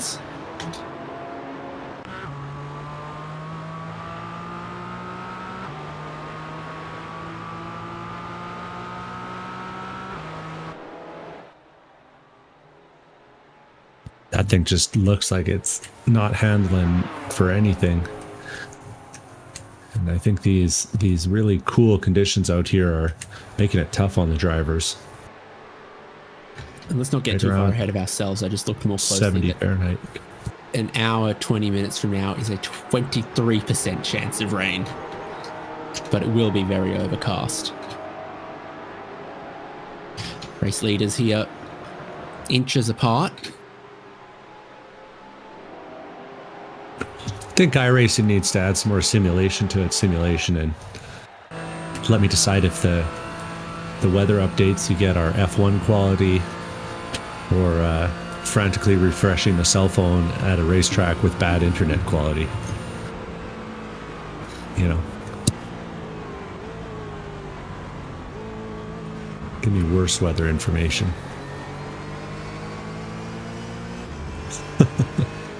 Big Australian controversy. The Australian Bureau of Meteorology have a new website that rolled out last week and people don't like it. They'll get used to it. A scandal. But now when I want to look at a weather radar or, read the official forecast, the website looks different. And that scares me because the previous website had been around for 15 years or longer. Luckily in Canada, we've still got a Web 1.0 looking thing from our meteorological bureau. Oh, Sebastian Day gets a little wrong at the second horseshoe and the door's wide open on the exit. Beats lost a bit of time last lap because Beats had gone through. SimCity Racing should pull away. It hasn't happened. And now Sebastian Day is back with them. I think Beats had to make his way around Nick Love 4, so Tom Love, and took a little extra care and attention while doing that. Going by the pace on the stopwatch, I think that Beats will have a shot at making it up to those lead cars, that lead pack. We haven't seen Beats run without a significant draft, though, in a few laps, so it will be interesting to see what the pace looks like when there's not a gigantic Mustang or BMW ahead pushing the air out of the way. Speaking of pushing up at the front there, nose to tail. And Bueller also has a Mustang getting rather large in the rearview mirror. That's Kyle Robertson coming up in 3rd place. Oh, and Bueller gets it sideways. And good evasive action on the part of Kyle Robertson, but a little mistake there. And that costs them both a little bit of time and gives Lincoln a little bit of breathing room. Good catch by Robertson there as well. To be like, this car in front of me is losing it, so let's just woe it up. Because if I try to be a hero and I pick one way to go and it's wrong, we're going to have a big T-bone accident. Yeah, that was driven like someone who's got a lot of laps. Oh. Wide from Backflip Boys through the Western Horseshoe. So now Kyle Robertson does go up into 2nd place. Both of these drivers now 2 seconds behind Lincoln Fox in the race lead. So what's the big Mustang got? Can it catch Lincoln Fox? In Lincoln Fox's shoes, are you trying to form a breakaway right now? Do you look at this as an opportunity to put the pedal down, or are you still playing a long game? Well, Lincoln was leading, so I don't think that there was a ton of fuel save happening in the lead pack. Could be, but we'll see. I think the time as we cross the line here will be instructive. I also think that the braking point and the lift-off point into the first turn will be instructional. Does Lincoln figure he can just fuel save a little bit extra for a few laps, or does he want to try and keep this gap? And that's hard on the gas all the way in and get real deep into turn one. Oh, real deep is Bueller. Just to mostly bring it back around, you often don't want to use that much of the apron running wide towards turn one. It does get dirty out there. I think there are still some puddles out there. Yeah, I think the puddles are the more concerning factor right now.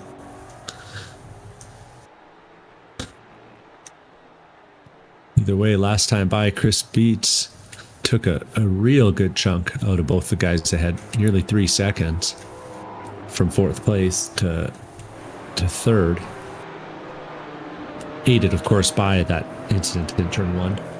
LaShawn Dilworth is about to put a move on some lap traffic here. Yeah, Tom Love's about to go a lap down in the Western Horseshoe. It's Sean Young-Dilworth alongside him while Andy Cossack watches. Which way to go? I think Cossack going to try to move around the outside here.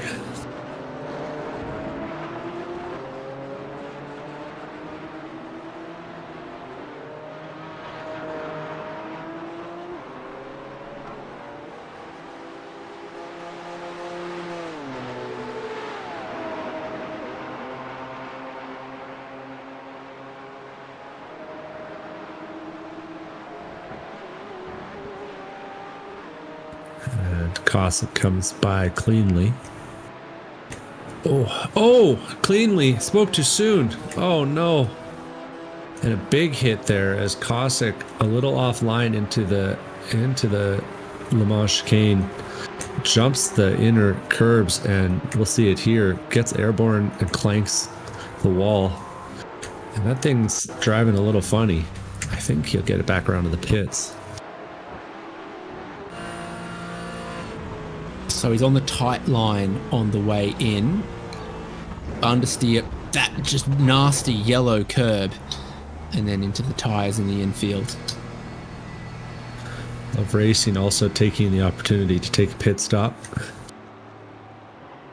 As I imagine we'll see the Andy Cossack's car come to the pit lane here.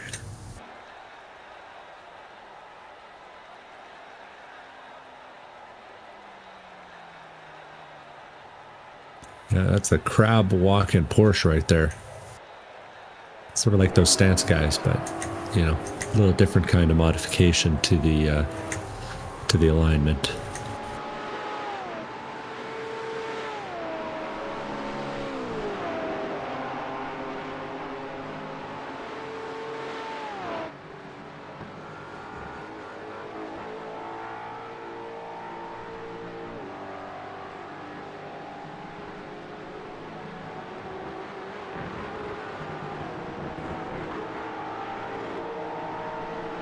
Rejoining our leaders, it looks like Lincoln Fox has decided that having a gap is okay, as he continues to carry about a 1.5, 2 second gap on 2nd and 3rd place.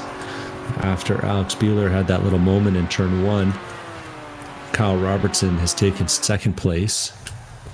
And not too far off in the distance, you can just start to see Chris Beats in the back of some of these shots as he continues to put quick lap after quick lap in.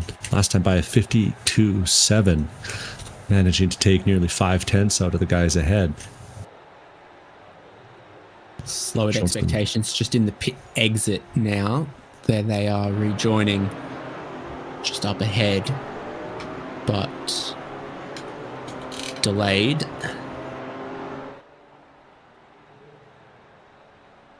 I was wondering, 2 laps down. It's like 1.5 laps down now after where they were, how much time they lost, and then the pit stop taken. I was going to say, if you want that detailed timing, make sure you check out hjbc.live, champcar.hgbc.live, and you'll get all the details. Oh, and Andy Cossack's having a moment. I was just trying to get on to the... It'll be cold tires again. They're so difficult. Yeah. The mental adjustment is challenging. Especially out here with the cold air temp, and he turns in and nothing special, just can't get it back. And that car facing the wrong way. Keeps it off the wall though.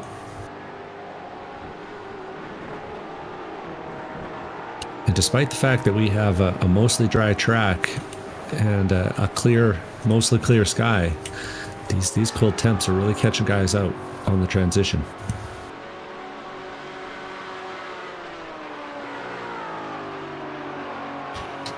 Just a lap ago, I saw Kevin Zhu going deep into turn number 1 through some puddles. So we'll have to see. Focus in the middle part of the race becomes important.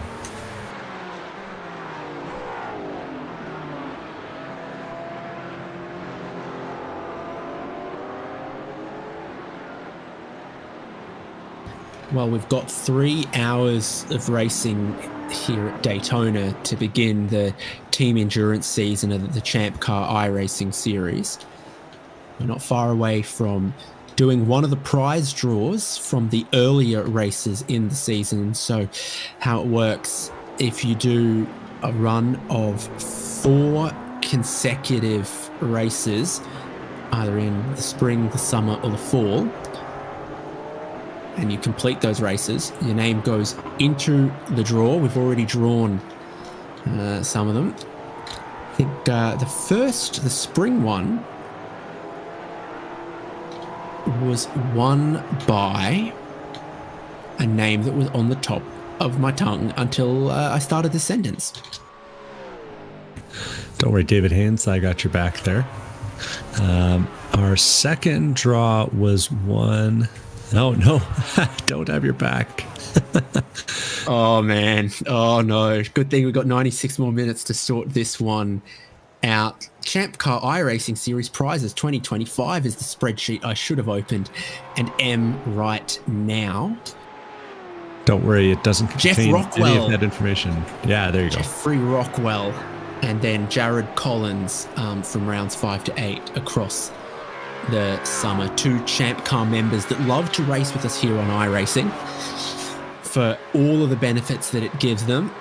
Good fun, more practice for some of these tracks, a chance to win some prizes that can get them on track again sooner.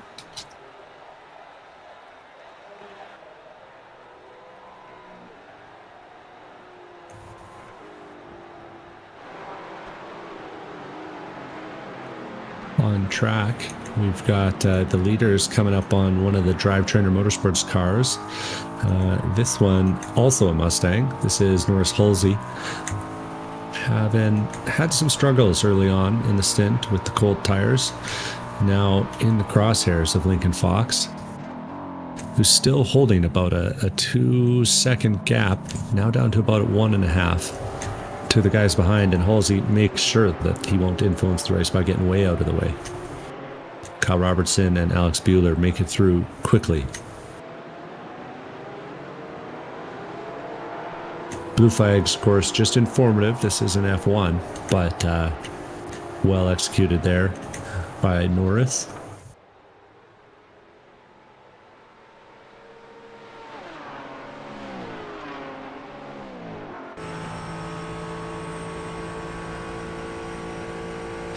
On board with the Mustang. I always love looking at, what of the various bits inside the car are going on. So is that a race logic box that's got the flags and other things? Race dash present. What looks like it delivers... Oh yeah, there's a fan connected to the ducting that you can then see just to the right there on the next to the window net latch.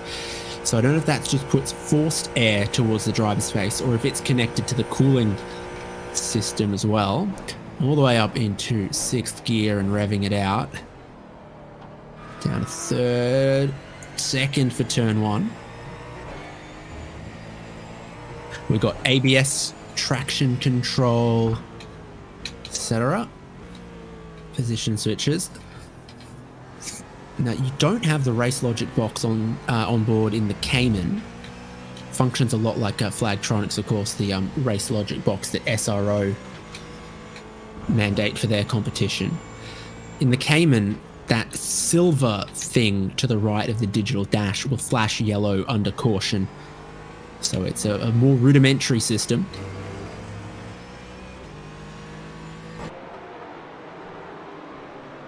Just seeing our leaders going onto the banking, and just behind them you can see Chris Beats having just passed the other drive trainer car there. That's the 42 of Halsey. Get a load of the fog coming out of the forest and the trees. It's yeah, almost getting foggy. It's so humid and the temperature's dropping and the cloud cover's coming over. Or it could be sea mist rolling in from the Atlantic Ocean.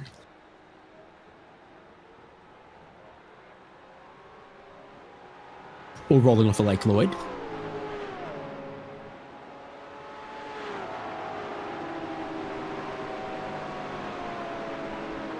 Balthazar Motorworks, Justin Woods is in. Now they have completed 22 laps since their last pit stop. They did 21 laps at the start of the race.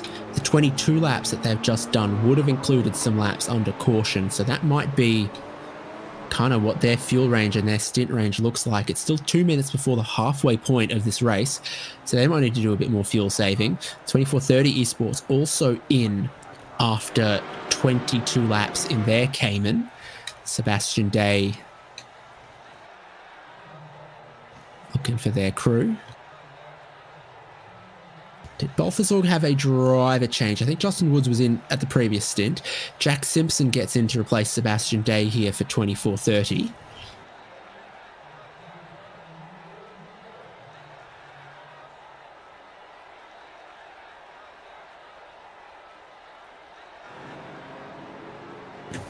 Jack Simpson. Hello, everybody. Nice to see this kind of turnout at Daytona for a ChampCar iRacing Series event. I was going to say Jack Simpson, also a Briggs Stratton kart guy. So we'll see how that translates onto the track in a Porsche. Cameron Sennhauser hits the lane in the Save the Stang vehicle.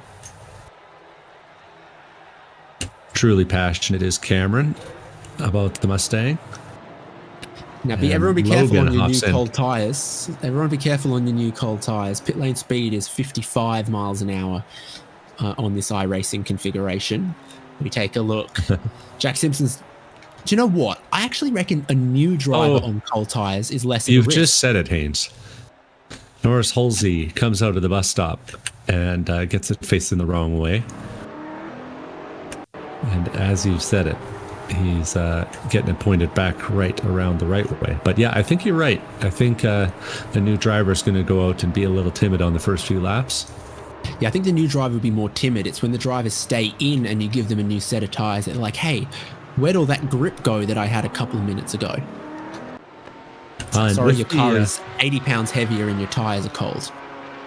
As I say, with the temperatures being as low as they are, this reminds a bit of that Daytona 24 a few years ago, where they still didn't have the tire warmers and the tire compounds were just wild and everyone was facing the wrong way. It seemed like might get a little wild here too. Zach's Hitman Emporium come in, and Shu makes way for Zachary Rubin, him of Hitman Emporium fame. We get a couple of the drive trainer cars, including the 42 and the 8. On track, we've got Lincoln Fox, the lead car, making an overtake on the Balthazar Motorworks car of Justin Woods. And it looks like the whole lead pack will have to find their way around Justin through the Le Mans chicane here, which is always a bit dicey. Justin giving plenty of room to the leader before falling back in line.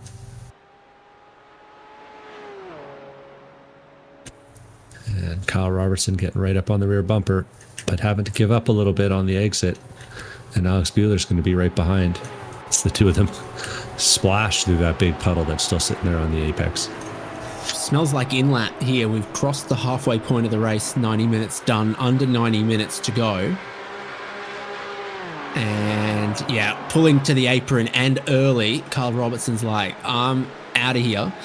I don't need to pass Balthazar Motorworks. Lincoln Fox stays out. Alexander Bueller stays out, so he's got to go around. And yeah, third gear, 53 miles an hour. Rolling down the very, very spacious lane. I think I'm trying to remember where it was, but I recently saw some no prep drag racing on a NASCAR pit lane. That was pretty slick. But we still replaces Kyle Robertson in the 23. So say those no prep guys seem to be just figuring out aerodynamics. So there's a couple wheelies across the across the finish line rather. Anyways, I'll let you go find that on your own. Chris Beats will be taking his turn. Justin Woods here. I think the drag highlights in my YouTube algorithm are different to yours. Mine's just snatch game, snatch game, snatch game. Slow down penalty for Zachary Rubin on the outlap for the number 3. It looks okay. If you get to the bus stop chicane and you realize you're in trouble, you still can use the very, very generous paved runoff rather than just launching yourself over the curb. So maybe that's what he's done and saved himself a little bit of bother. Got 3 more cars that need to pit in this window. Race leader Lincoln Fox, we've got our eyes on. Alexander Bueller just in that slipstream behind. You've got Chris Beats, who's not only caught 6 seconds on the leaders across this stint, but also took that extra splash of fuel underneath the last yellow that should allow them to go 2 or 3 laps longer.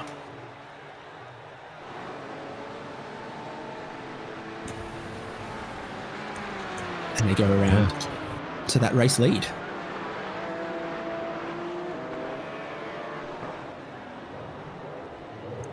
And our first and second place cars both get it stopped in the box. Critically important. We'll see if there's any driver changes. Looks like one. We've got Aaron Myers hopping in the lead car of the Sargento BMW Motorsport boys.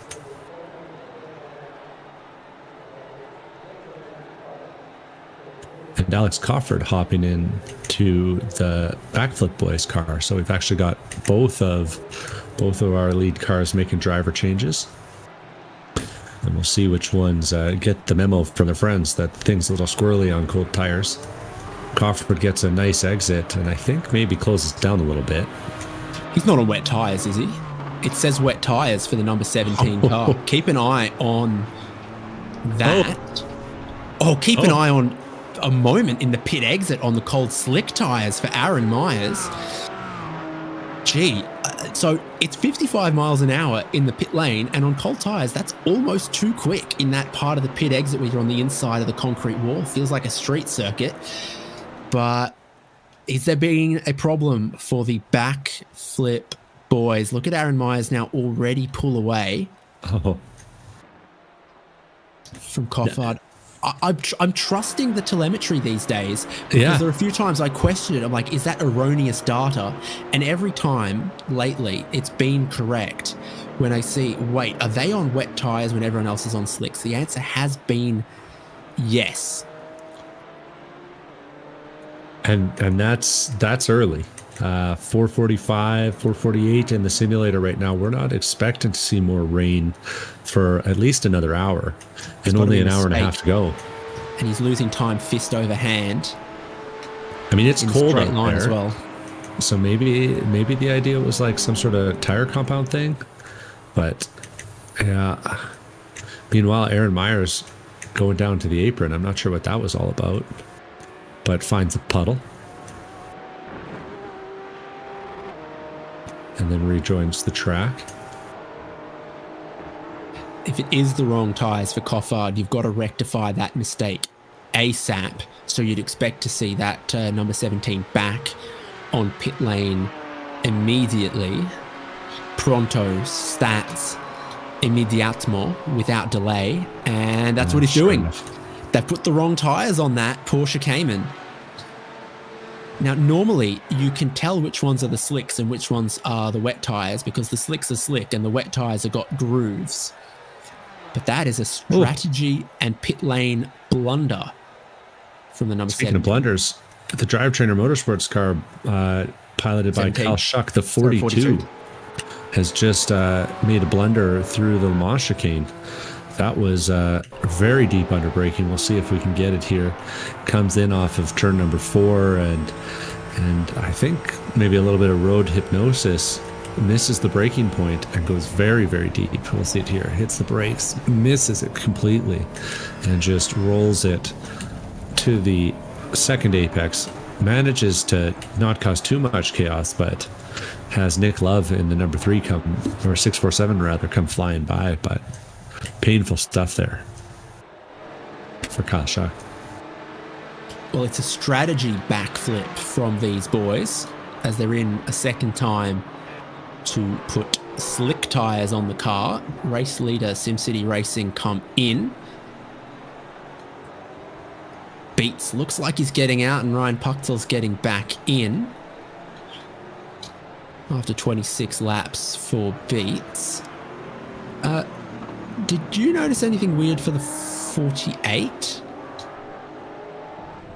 I'm also seeing some odd pit something from them. I think they changed drivers and flickered and confused my timing. Yeah, I think they changed drivers only. And the connection looks a little unstable. So I'm seeing them appear, disappear, but they are still leading as far as I can tell. Your connection to the server also a tiny bit of packet loss, or is it my long range down under internet? No, it's been a little spotty today. I'm not sure if, we get a tech guy in the broadcast booth, so he'll tell us what's going on, I'm sure. But, Aaron Myers had an issue going into the first of the horseshoes. We'll see on entry here. He just kind of drifts a little wide to the left. I don't know if I was just seeing things or... Yeah, you can see him just touch the grass on the outside there and causes him to run wide. So everyone looks like they're struggling a little bit with getting the tires up to temp and maybe with a little bit of focus at this point in the race.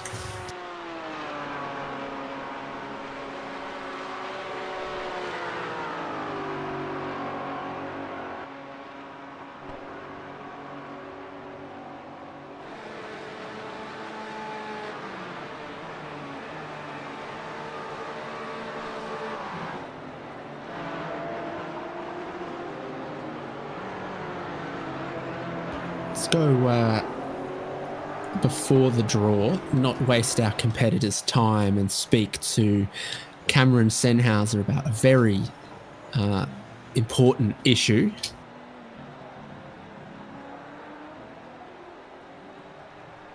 And he joins us now from Project Save the Stang, Cameron Sennhauser. Can you tell us about this important project? Hey, yeah, absolutely. I would love to. So the project and the spirit that we're trying to encompass here is really about saving the H pattern shifter. And, the advent of the sequential shifter really made racing faster, but doesn't capture that pure driving enjoyment that comes with, an H pattern in your hand and growing through the gears. And so the goal here is to really raise awareness that we need to support the Mustang FR 500S and bring it back into reality and really get that stick shift back into iRacing. So that's really what we're trying to do here with this race team. And what would you say is the biggest hurdle to H pattern preservation? What's the stumbling block? I think there's some people who have problems with the handling of the Mustang, and it rotates on you pretty quickly, and then while it's rotating, you got to focus on shifting as well. So it can be a challenging car to drive. But there's also been rumors that the new BMW is difficult to drive as well. So, we replaced one and then got rid of another hard to handle car. But, that's one of the hurdles, and just it is slower. You can't deny that. The sequential is quicker, but just it's not the same feel. So your brother Logan's back in now. How's the race been going? It's going good. We set out with the main goal to have fun and enjoy ourselves. And that's what we're doing. The Mustang's a ton of fun to drive. It might not be the fastest, like the Porsche that seemed to be the pick, but we're setting out. We're having fun. Some people are wrecking, unfortunately, so we're gaining positions, but it's going pretty well. Yeah. Fantastic. Wish you the best of luck, and we'll chat again, if not today, for the other 3 races to come up for the ChampCar iRacing Series endurance season. Awesome. Looking forward to it. Thank you.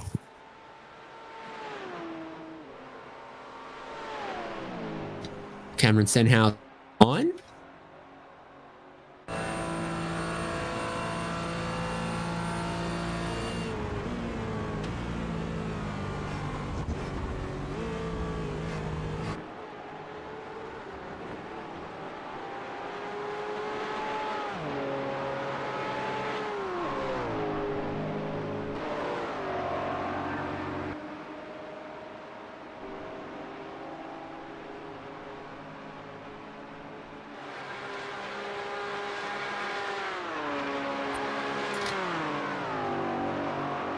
And we're still falling.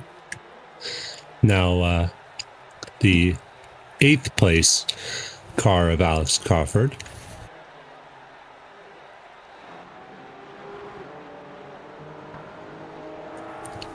Recovering from that pit decision.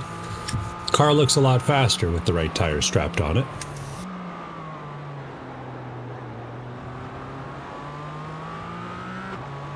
And it's almost forming into a bit of a battle pack here. We've got the 7th place car of Justin Woods just ahead, and the 9th place car of Logan Senhauser in the Save the Stang vehicle.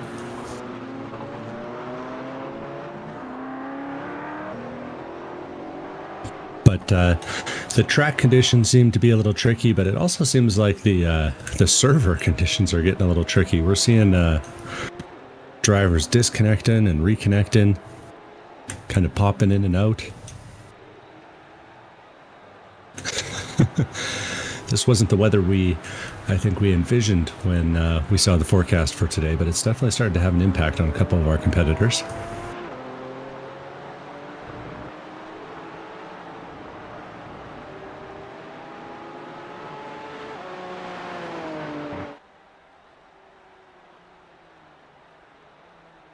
Let's get to that prize draw we promised, and as we look to the wheel, this is everyone who completed the last 4 races of the individual season. Oh no. Sorry, Aaron Myers in the 2nd place Porsche just slowed down and pulled off track, and is seeming to regain some speed now, but yeah, has given up 3rd, 4th, and is running in 5th now. Okay, let's get to the draw before too much anything else happens, so that we make sure it happens. And it's everyone who had completed the last 4 laps. The names on the wheel: Michael Polasek, Ryan Puchtel, Jared Collins, Tim Wire, Kyle Robertson, Ian Giebler, Matt McGee, Bowie Suin, Logan Senhauser, Orlando Herald, Sean Roberts, Cameron Senhauser, Kevin Glass, Andy Cossack, Brian Tidd, Kevin Collins, and Steve Hermé. So that's a big list.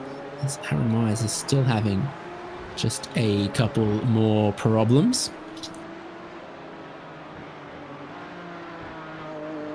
Here goes the wheel. Oh, it's close, but it's going to stop on Ian Giebler to be the recipient of the prize, Devon. Yeah, and congrats to Ian Giebler for being the third and final winner from our iRacing Sprint Series. The Sprint Series has 3 participation draws, so show up in races 1 to 4, races 5 to 8, or races 9 to 12, and complete at least 50% of the laps, and you can be entered. And we'll see what that prize looks like next year. Of course, we're very thankful to the ChampCar Endurance Series for letting us host this virtual competition and bring these virtual drivers out to enjoy themselves, to sharpen their skills, and to get connected to the lowest barrier to entry, most direct line to competitive road racing in North America. And, of course, our favorite place to go racing in North America. And we're going to see a replay here. And this looks like the Aaron Myers car. Yeah, as I was saying, just pulls off the track. And leading up to that, Aaron was having a lot of packet issues, connection issues. And so I think he may have been kind of pulling out of the way to try and avoid causing any issues.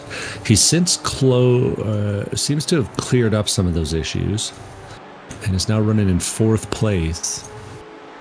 5th, actually, on my timing screen, having just let Zach Rubin in the Zach's Hitman Emporium. And the fog's starting to set in, David. You cannot escape the fog. Oh, and Ruben. Curbs. Yeah, I'm not sure what's going on for Ruben. That car is not behaving well, and it doesn't look like a packet issue anymore. I'm wondering if there's a hardware issue on his end as well. I've got to imagine there's ongoing problems for Aaron Myers here. Is he heading to pit entry? I think he is in the 48. Somewhere behind those ladies, whose hair looks suspiciously untussled by the fact that there is 20 knots of wind coming from the northwest. Blow my hair around. So just 7 laps in the car, and Aaron Myers is chasing the Delta back. Can hardly even find his pit stall with the problems going on. Yeah, and I've just double checked with the team there, and it is confirmed it's packet issues, so connection issues that are leading them to take this pit stop. So off schedule, Lincoln Fox going back in the car, and hopefully going to resolve their issues.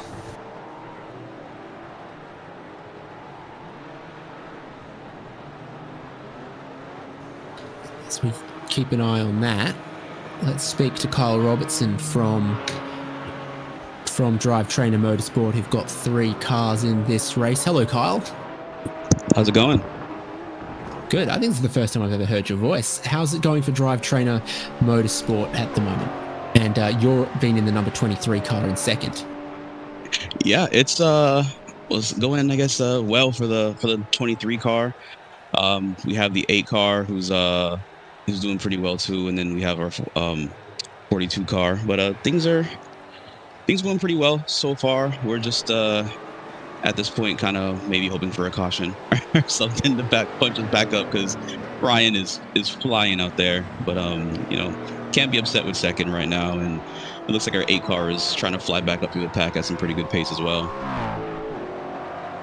You had 1 wave around for the 42, so let's not get too greedy. yes. Thank you for that one. What happened there with that caution? So you had the 42 go into the wall, and then not much later, Lizard Brain's podcast on their outlap with cold tires ended up in the wall, I think, at the bus stop. And on the accumulation of that, we had the caution, and we waved around every car that was off the lead lap that didn't pit under caution. Oh man, I didn't know 42 went into the wall.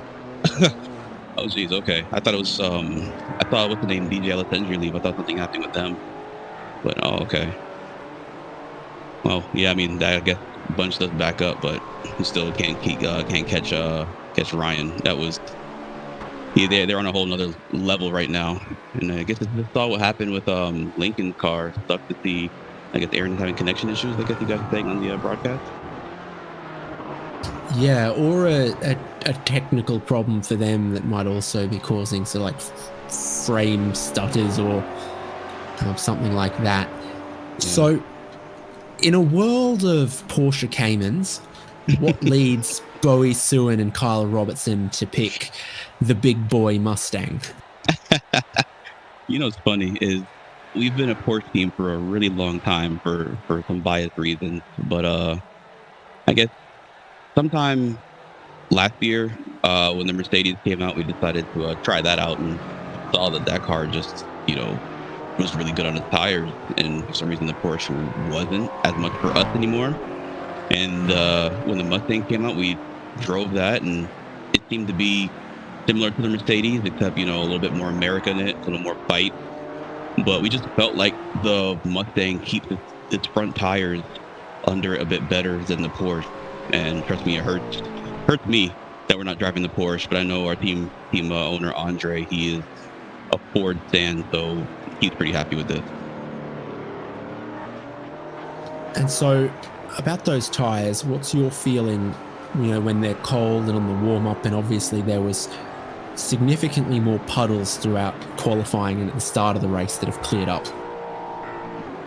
Yeah, on the cold tires, I mean, you gotta kind of just know how to manage them. About backing up your corners a bit, being a little more, I guess, softer on your input, just so you can, get the car where you need to get it without understeering or oversteering. But after, I think about, let's say 3 to 4 laps, the tires begin to really get into their own.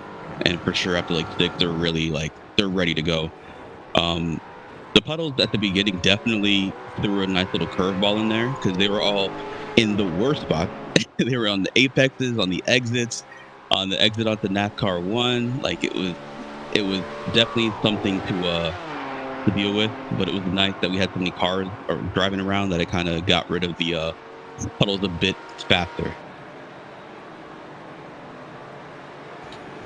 So, starting here at Daytona, VIR, Sebring, Road America still to come. What other tracks do you think your drivers and teammates are looking forward to? I know we're for sure looking forward to a VIR, and Sebring is our other home track since we're based out of Florida. I'm not sure if we're looking forward to Road America too much, but I know VIR for sure. Unfortunately, I have to miss the VIR race. I know we'll still be out there with multiple cars. But yeah, I know that's going to be a pretty fun one, and looking forward to trying to get one of our cars up to the top step, try and get some champ bucks. Awesome. Best of luck. Thanks for chatting. Hey, thanks for having me, guys.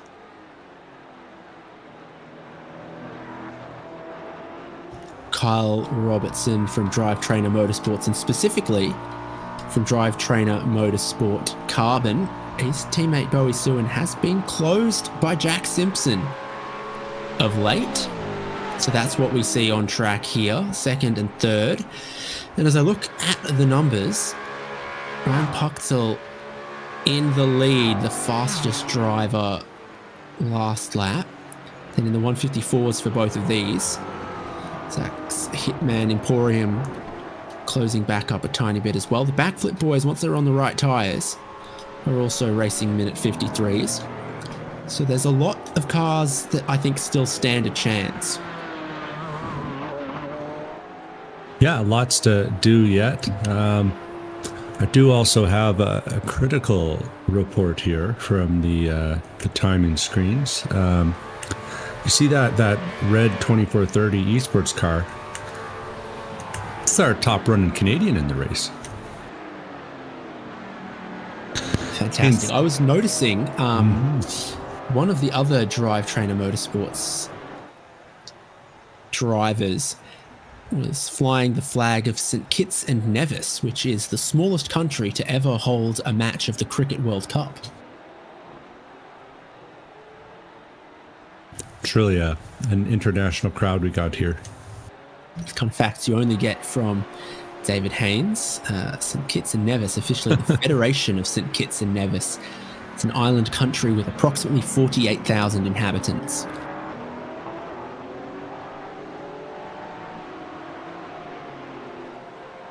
...101 square miles. That might be smaller than Denver Airport. Oh, yep, this is second and third. That gap was smaller than Denver Airport, but Jack Simpson was still ready to go up the inside of it. Of course, the difference is that Denver Airport has a blue Mustang, whereas most of our Mustangs here are green. Get a feel for the banking as Jack is in the wheel tracks of the Mustang towards the chicane this time.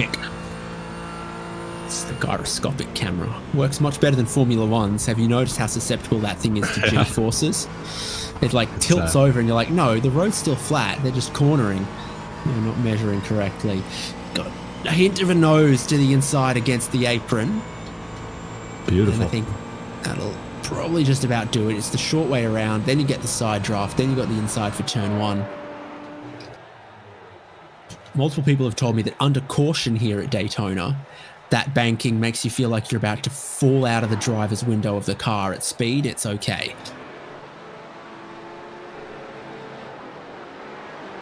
A little bit of lift and coast there from the Drive Trainer Motorsports carbon car on the outside. I think they might have been able to hold it into turn one if they hadn't, but Jack Simpson with the inside line is able to take it.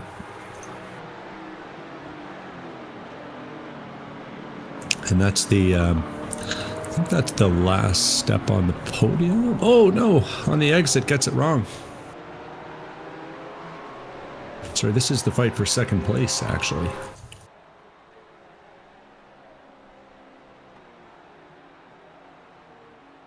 Yes, sir, it is. Love Racing 647 stops. 20 laps since Nick Love last got in.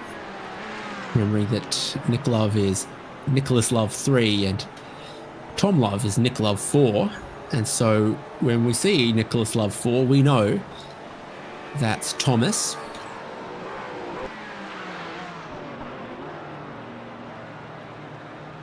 Just over an hour to go. Yeah, and the radar screens are starting to light up a little bit. I think before the end of this race, we might see a little bit of drizzle on the track. Oh my, yes, not just the forecast, but on the radar. You're right. You can feel it in the air when you look around the track. You look at those flags at the International Horseshoe blustering. Oh, Australian flags there. So's the flag of Luxembourg, though. So there's a lot of flags. Now, I've been watching Logan Sennhauser in that beautiful purple and white Mustang, must be said. And I've noticed that beautiful purple and white Mustang is disappearing once in a while. So I'm wondering if maybe some of the same internet connection issues that were plaguing Aaron Myers are affecting his neck of the woods too. Either way, conversely, mine have gotten good. So I don't know what's happening there. I'm going to blame all of the tech companies today. That's my chosen blame. Yeah. Do you blame the state-owned Singtel network of Singapore, owned by the Singaporean government? Okay. Well, I haven't seen any Singaporean flags on the grid today, but we may have to revise that once we check. Good food. David Haynes, very deeply embedded in the Southeast Asian racing scene at this point. Yep. And anyone who watched Crazy Rich Asians, every food scene in Singapore makes me hungry. I like how that movie is like 2.5 hours long, only needed to be an hour and a half, but they just put in sort of like 30 minutes of almost like documentary footage of night food markets and all of that in Singapore. Fuyo.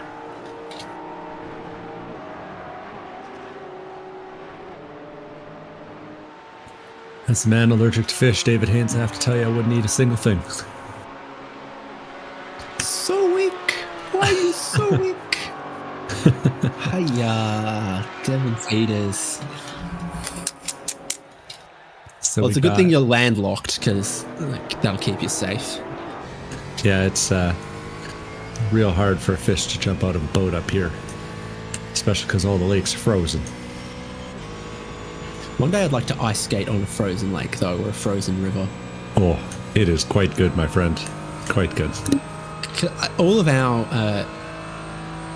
ice skating rinks are quite small, and while I enjoy it, it's the point where I wish I could just point in one direction rather than feel like I'm swimming in a bathtub. If you skate come up out into an open lake and yeah. You come up to Winnipeg, you can hop on the Red River skate trails and skate 10, 15, 20 kilometers following the river. Tom Love, cold tires, Porsche Cayman, story as old as time. Oh, backwards rolls into the infields.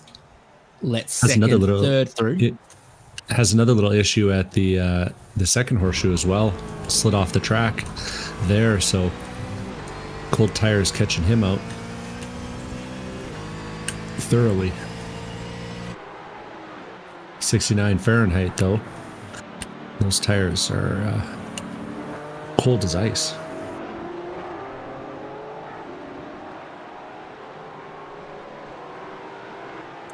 I think that one was too easy for David Haynes. I think it was too easy. He wasn't willing to do it.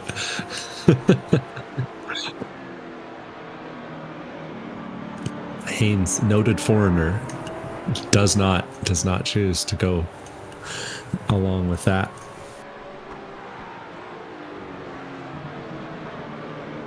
Our producer, though, has gone with that, and it's making it very difficult to commentate. Anyways. Yeah, that's him in the corner. Mm-hmm.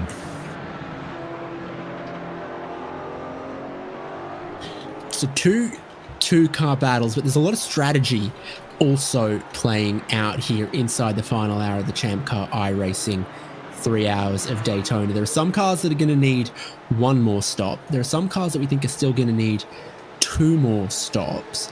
So Balthazar, for example, here might need 2 more stops. 2430 up there might need 2 more stops.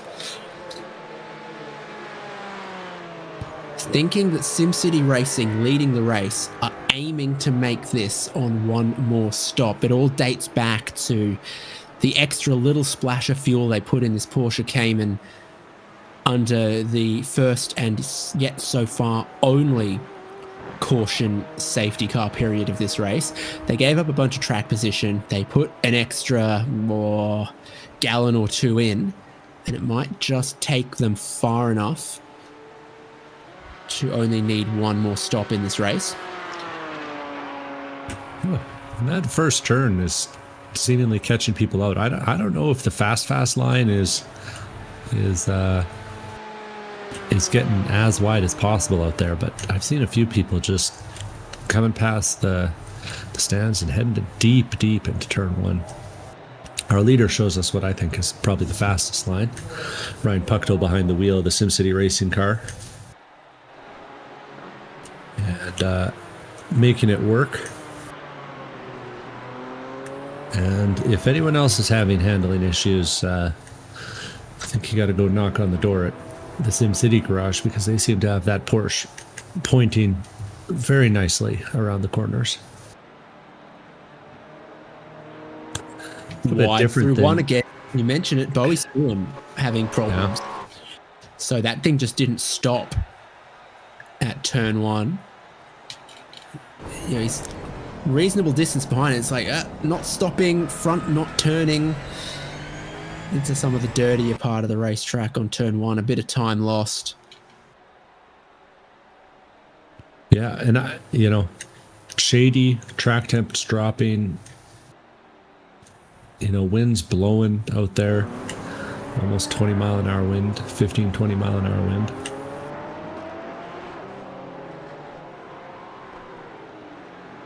And almost a straight tailwind, I think, going into turn number 1. So I think it's just kind of catching everyone out right now.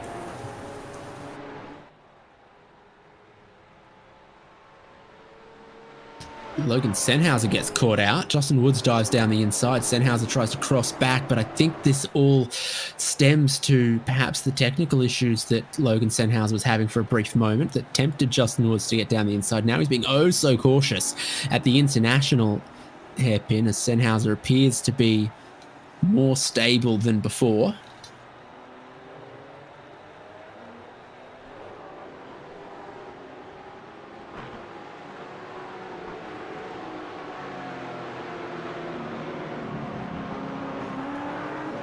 His 7th and 8th Project Save the Stang. We heard from his brother Cameron Sennhauser. Balthazar got Justin Woods driving at the moment.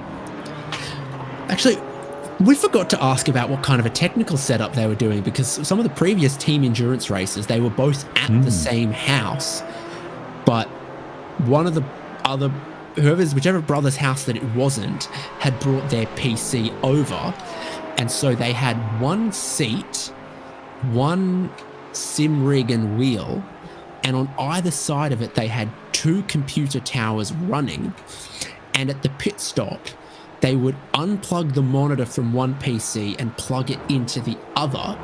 So there were 2 instances of iRacing running on 2 computers, but only one sim rig, and they would swap one to the other.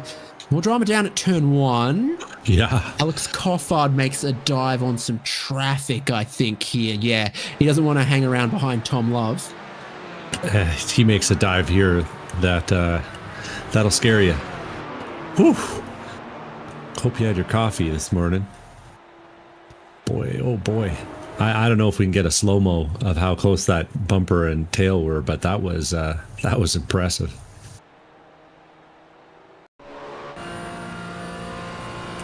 Let's see. We've had a backflip already. Here. This was nearly a forward tumble. Yeah, but Coffert not shy. He might even be the one who's able. No one's ever called him shy. Yeah, and not shy about taking the racing line there. Alaska's 3rd greatest export after crabs, and those videos on the internet where they drive cars off the cliff on July 4th. Yes. Oh, actually, salmon's pretty good too. For me, apparently not for you. Hey, I'm not.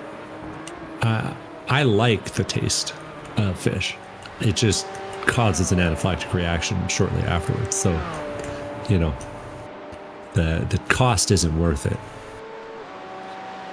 Bill Woods in the Balthazar Motorworks car, hopping into that car for what? Oh, it would be a bit of a stretch to call it the final stint, but it's close. I think strategy goes out the window with the rain that's coming, to be honest. We're talking about, is it 2 more stops? Is it 1 more stop? I think if that rain is about 20 minutes away, everyone stops with it. Track temps come down, air temps come down, the fogs come up. Well, it's not quite fog, it's just that haze that hangs Florida in the air. Yeah. On a humid day, coming off of the swamp, all of the alligator farts at 95% humidity. Are you allergic to eating alligator? I haven't tried yet. And they didn't have a poke for that on the Saskatchewan allergy test. Okay. Yeah. I mean, I've eaten crocodile at least a couple times, and it's not fish, it's reptile, so Yeah, I figure I'd be fine. And I figure you're probably accidentally eating crocodiles over there. I mean, it's chicken, so Yeah. right? If you can eat chicken, I reckon you can eat alligator and crocodile. Is that Oh, we got one of entry? our... Yeah, that's the 2430. 2430 car of Jack Simpson, Esport, 2430 Esport running it. I can confirm, David Haynes, I've checked now with the team. 2430 is a reference to the team's owners' driving numbers. So not a 24/7 reference. They are allowed to race every day of the month, and they're happy to be here. Jack Simpson out. Sebastian Day in.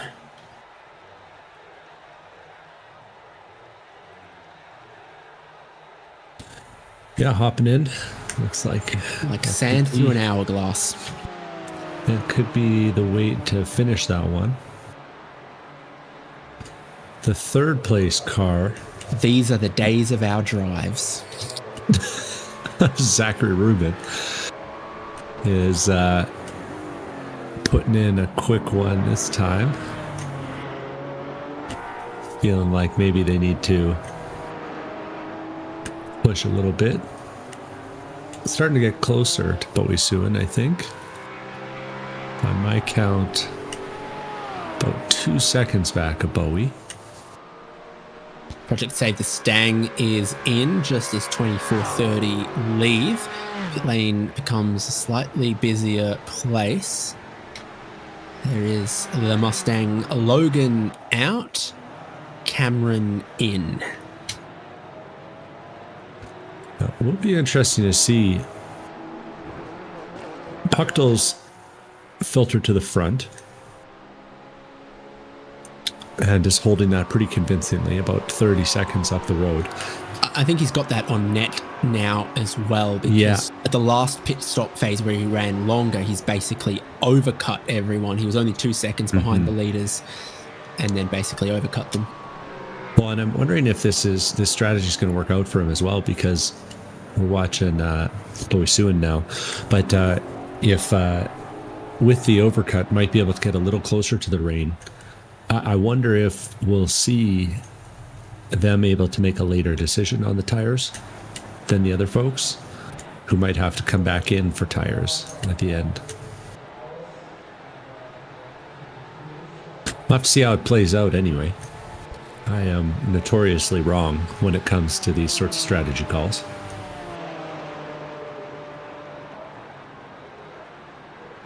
Basically my specialty.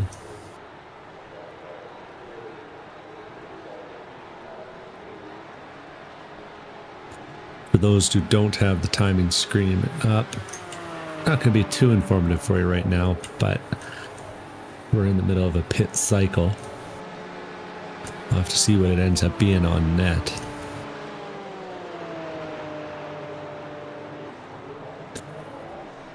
We got now Caden Parks Miller hopping in behind the wheel of the Drive Trainer Motorsports car.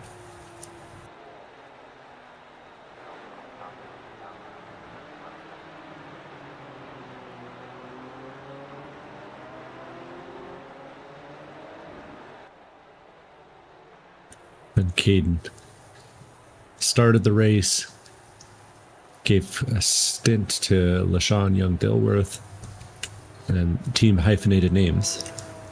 It's carrying on. And we've got a little battle forming up here.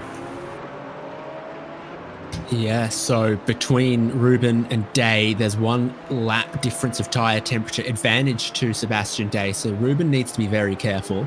Cameron Stenhauser, on his cold tyres, has had a problem at the bus stop chicane. He's managed to clear the slowdown penalty and seems to be still rolling. So, yeah, cold tyres, very, very fraught. The track's gotten colder, so I suspect it's probably become even more difficult in the tyre warm-up phase, and now it becomes crunch time for Zachary Rubin. How deep are you willing to break if you don't have the tyre temperature yet? Sebastian Day has a little bit more, looks to the inside, but blinks first. Oh, wow. Rubin's very lucky to hold on to that one under that kind of pressure. On the outlap, just behind them is Lincoln Fox. Last stopped 13 laps ago for chasing the Delta. Got that right? Yep. And closing in now when the two cars battling in front are on their cold tyres. Yeah. Dale have another look towards turn one, I suspect. The longer this goes on, the more tyre temperature and confidence Ruben will have, though, for Zach's Hitman Emporium, the Castrol colours. Tough to say exactly, but this is effectively the battle for net second, I think, or net third. Depend on where Bowie Suin comes out, I guess, in the drive trainer car. Yeah, it's all bets off in a clean slate, I think, when the rain arrives, which looks to be about 10 minutes away light, 15 minutes away till it becomes heavy enough that you have to make the tyre change. International Horseshoe, tight line from Ruben. Washes a tiny bit wide. Tom Love is the lapped traffic just up ahead. They're still both being caught by Lincoln Fox. In a dramatic role reversal, the Fox is doing the hunting. Bowie Suin pits from second place after 22 laps with a predicted 24 to go, but also a predicted big shake of the barrel of monkeys with rain on the radar and approaching Daytona International Speedway. Ruben and Day both go past Tom Love, and Lincoln Fox wants some of that as well, but the door closes in the bus stop. Oh, and that's tough. And it was tough, I think, on everyone involved. Tom Love getting a little wide on the entry and tagged the wall briefly on the way in, which will give Lincoln Fox quite a shower of sparks and a little bit of excitement there. Lincoln makes his way past, having lost a little bit of time. But don't worry, there's plenty of time to be made up. Kyle Robertson, meanwhile, entering the Drive Trainer Motorsports Carbon car, now replacing Bowie Suin, and he'll be exiting the pit lane as the cars we've been watching come around the outside. So this will be fifth place for Kyle Robertson once it all shakes out.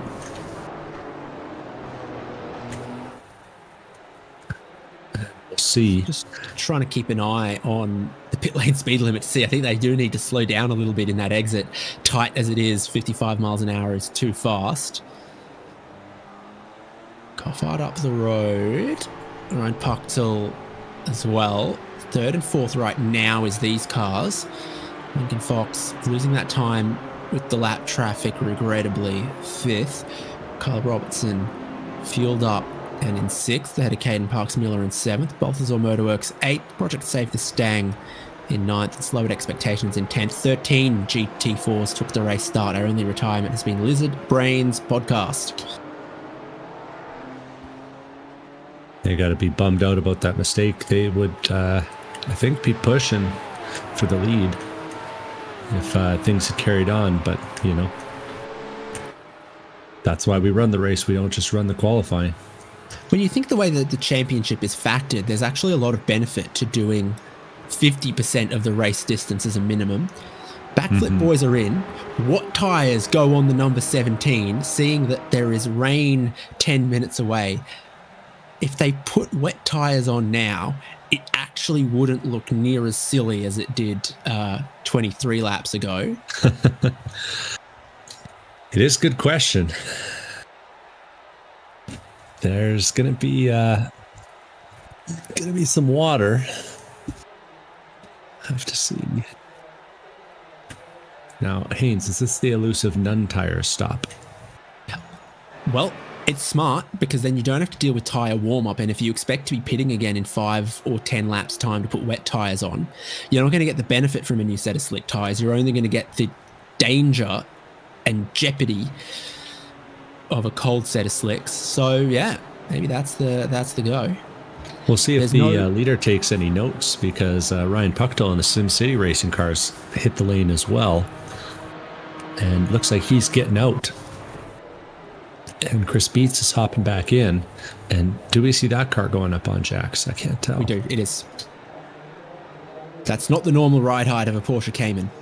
That's extra. It's up. Unlimited tyre sets as well. So it's just a purely what do you want decision. But I've got the Michelin Motorsports 2025 pricing bulletin off the IMSA website. And for Michelin Pilot Challenge GS class, Michelin Pilot Sport GT S9M Plus tires are $730 each. Do you think they get a sponsorship discount on that? That might already be factored in. Basically $2,500 for a set of Michelin slick tires. How much are the wet tires?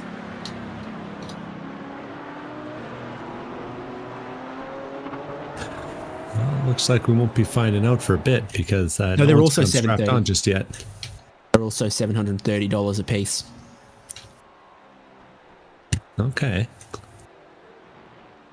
Before relevant local and state taxes, based on what racetrack you get the tires fitted at, what are the state and local taxes relevant to be collected by Michelin Motorsport?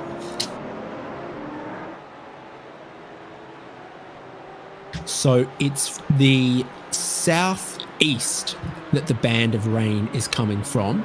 That means Speedway 1 and 2 first. What are we seeing here? We've got Halsey going and having some troubles, and this is the second international horseshoe, and not the first time we've seen Halsey out there. Keeps it off the wall this time, but getting even just a little bit offline with those cold tires is biting once again. Actually, it's the back straight and the bus stop that will probably get sprinkles of rain first and soon. That's a scary spot to have it sneak up on you as you're heading down into that braking zone at the Le Mans chicane for the first time, and it's a little wet.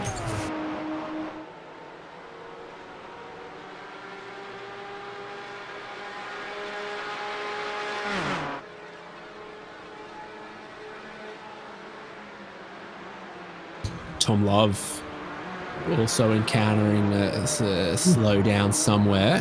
The Cayman's leaping across the curbs at the bus stop. Oh, yeah, maybe things are getting slippery at that Western Horseshoe.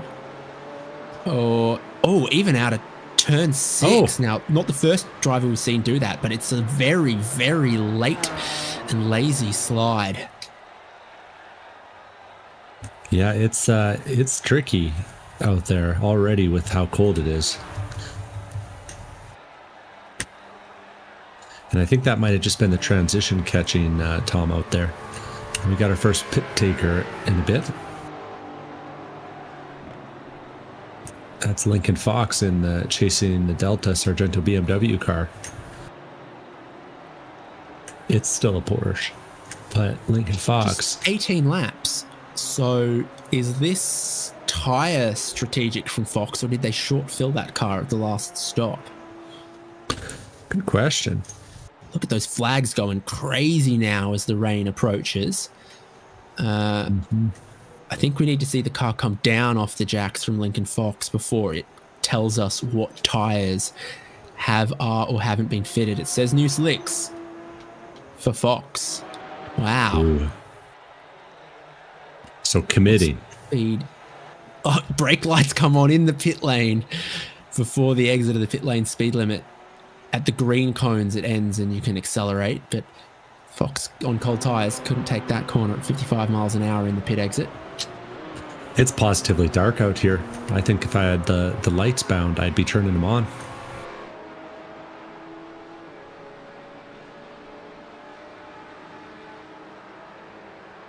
So this is tight in a tussle for the podium. Zachary Rubin and Sebastian Day. Zach staying a lot more off the curbs than Day is. Might be some of that karting heritage working there. For Day, just jumping curbs like a madman. Lots of things to consider and play for in this first of 4 ChampCar iRacing Series team endurance races. Today's winner takes prize money in the form of ChampCar bucks that they can put towards their next race. I see rain. But also, with 3 more races to come and a championship decider.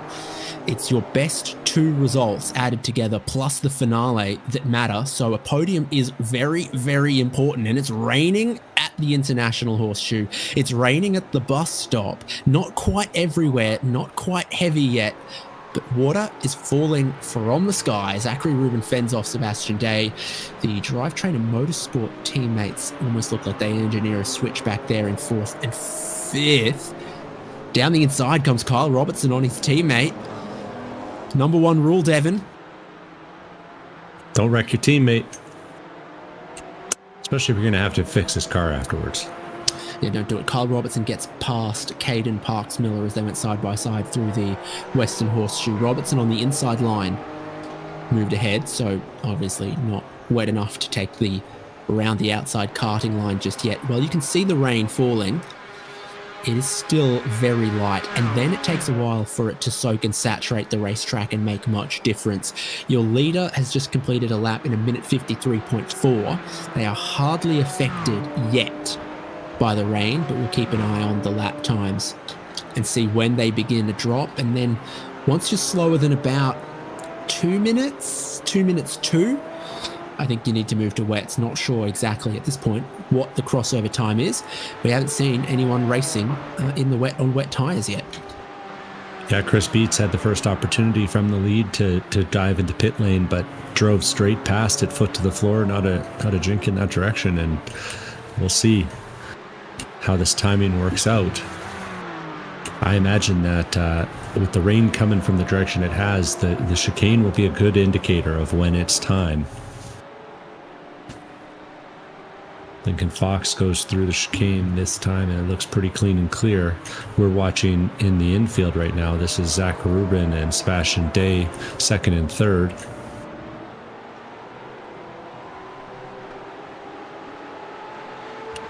And squabbling a bit are they, as well as the Drivetrain and Motorsports. I think that's Carbon and Emerald that are running 4th and 5th. And just critically about 10 seconds gap between these packs, even less than that, maybe 5 seconds. And we'll see if that 5 seconds is enough to change someone's mind. Who jumps first? Does anyone? Cameron Sennhauser through the chicane this time, looking real slow.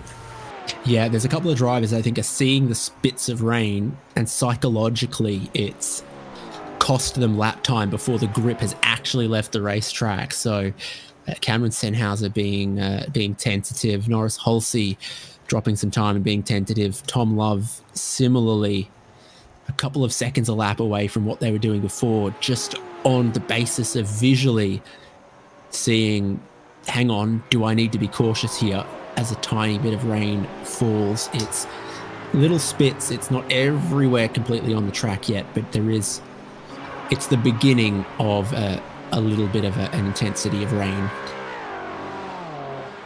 30 minutes left on the clock. And clouds as far as the eyes can see.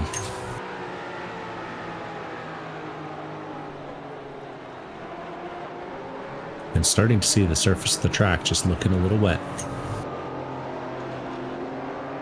Yeah, track temperature has taken the dive. That's the first thing that happens. A little bit of water falls. It gets evaporated by the heat of the racetrack until the pavement reaches ambient temperature, which it has now. So you'll begin to continue to see grip go away. Lincoln Fox that time through the Le Mans chicane jumped the curb a little bit, but looked very squirrely as he was bringing it back. He'll carry on past the pit lane entrance though, so it's not time yet. Cameron Sennhauser wide out of 6, where we've seen a few cars spin, putting the power down, coming out onto the speedway. Aaron Reed less affected by the conditions right now in the slowered expectations Porsche Cayman. Disappears almost completely behind Sennhauser, looks to the inside. Sennhauser brakes first. From that tight line, can you still make the bus stop chicane in good form? We've got one taker. Tom Love is on the pit lane. Decided it's time for wets, and if the tires are free, You know, why not?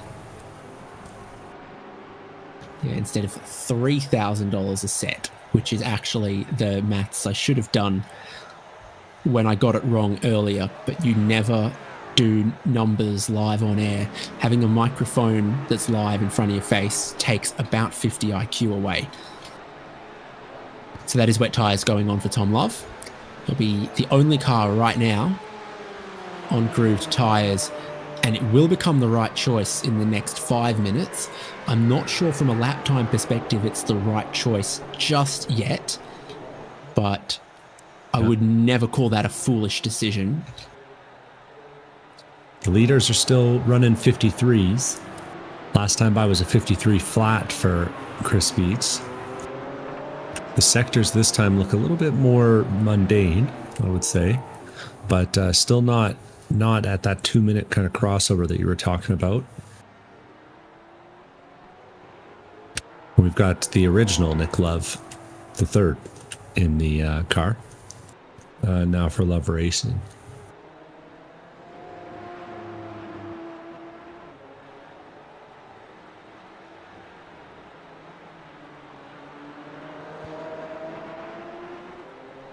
So are they losing time now to the drivetrain cars behind? You can see the green machines just in the distance, and Kyle Robertson had his foot down, caught these two Caymans by a couple of tenths last lap. He's back here.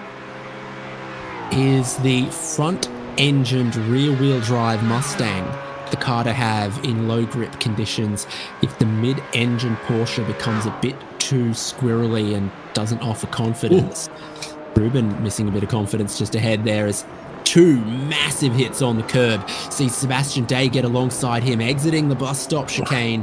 2430 Esports are up into second place. Credit to Ruben for leaving the space, but he left exactly one Porsche width. And yeah, that was a little bit sketchy. We'll see a replay of it here. Ruben is watching the curbs a little too closely, jumps him twice, and Day is going to get the run on the exit. They're now too wide going into turn one, and Ruben is trying to make the outside line work, but it's not. Day parks it on the apex, and Ruben is right behind, has nowhere to go, nowhere with grip at least. And the times are starting to slow down. 54s for most of our top five last time by. But where's the crossover? Who blinks first? 25 minutes to go. Great traction from the tight line, exiting the first hairpin side by side, headed towards the kink. Where's the grip? Where are the puddles beginning to form? As the rain gets more intense, starting to see spray come off the tyres on what were previously dry parts of the racetrack. That's the sign you're looking for, is to start seeing spray coming off the wheels. And I did, just as they were exiting the kink there. One of the places that should be getting wetter faster than, say, turn 1 or turn 6. It's here that should also be wet, but I think the nature of the banking actually will keep it dry a tiny bit longer. The water rolls off, it presents less surface area. I think it also holds a little bit more heat. Bit of spray here, where I would have expected to have seen it. Race leader has now lost about a second per lap in time. It was Sebastian's turn to take a lot of curb on the entry into the Le Mans chicane that time. Whole rear end of the car jumping up in the air. The leader goes past the pit lane about 10 seconds ago, and our second and third place cars will be making their choice as they get to the decision line up here. Headlights are on the race cars. It's 10 to 6 p.m. So based on the time. And Sennhauser's hitting the pit lane, but our leaders are staying out.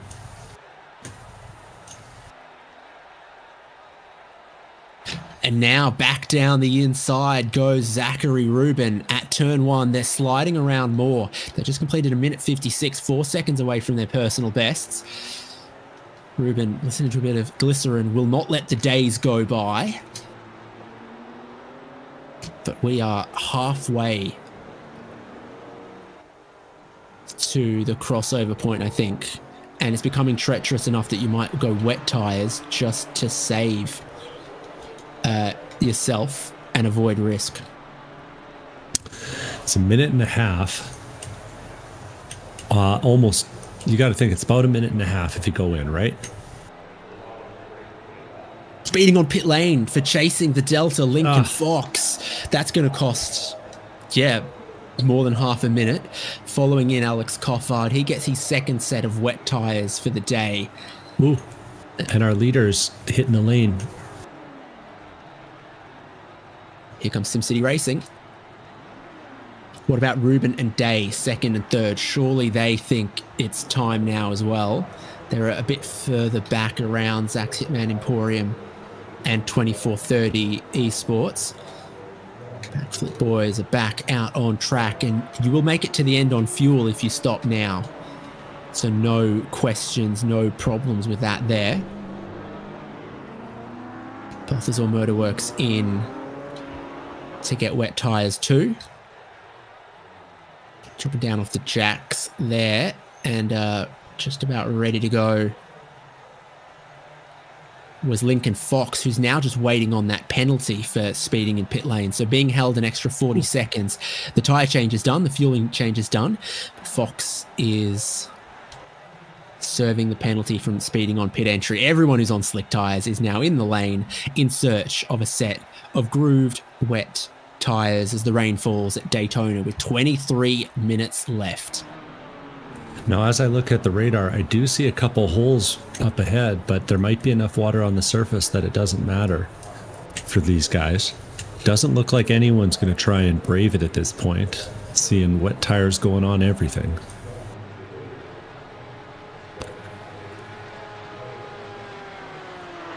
Lincoln Fox with that penalty. Unfortunately, the early move to wets isn't going to pay off for them. Chris Beats is out on the wets, going through the infield now for the first time as well. We're watching. Penalties cost chasing the Delta one position to Balthazar Motorworks. Haynes. Neck and neck. Second and third exiting the pit lane. One of those cars doesn't have wet tires on it, though. There's no way that Sebastian Day has pitted and accidentally put slicks on. Keep an eye on the 24 then. Like I said, got to trust what I see on the screen. Mm-hmm. And it looks like it's handling the same as the other cars, doesn't it? Right now it is. And I don't see more rain falling, but so it's tough. But yeah, not a drop from the sky. Oh, now they're off at the hairpin. Slow, lazy spin at the Western Horseshoe for Sebastian Day. That's third place going past Kyle Robertson in the Drivetrainer Motorsports Mustang 23. Goes ahead and into a podium spot.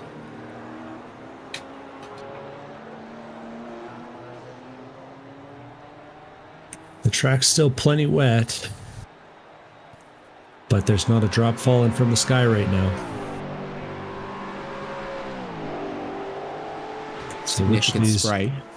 I was to say there's spray, but which of these drivers gonna, navigate these conditions the best?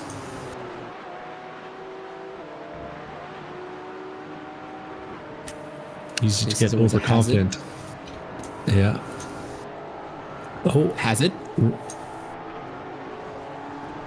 Caden Parks Miller is going to get fourth here. The next drivetrainer car, the BMW high line on the speedway after Sebastian Day's taken a nasty ride through the bus stop chicane. Dead level. Do you know what? If the 2430 is on slick tires, they'll win a drag race. Yeah, hang that's on. True. I don't think they'll win a braking race, though. I hope that Cade knows that. Oh boy, that's deep. That's very deep for Sebastian Day, but he keeps it on the track. Mamma mia. This is sketchy for Sebastian Day. I'm changing my mind. That might not be wet tires on that car. And it might not be the wrong decision, though. Yeah. Ooh. There's just a little gap in the rain. It looks like we're going to have 2 storm cells, one going north of the track and one going south of the track. And we might not have more rainfall until the end of the race here. So they're paying the price right now, but, you know, it's not a sure thing that this works out for those on wets. The penalty in the pit lane, Lincoln Fox back down to 8th for chasing the Delta, is now chasing the Balthazar Motorworks. And I don't know how much Fox has closed this lap, but it feels like it might be a second or more. We're about to get flying laps post that flurry of pit stops now from cars throughout the field. So a 2-minute flat from SimCity Racing leading the way. 2-minute 2 from Bill Woods. 2-minute 00.8 for Fox. 1.3 seconds quicker.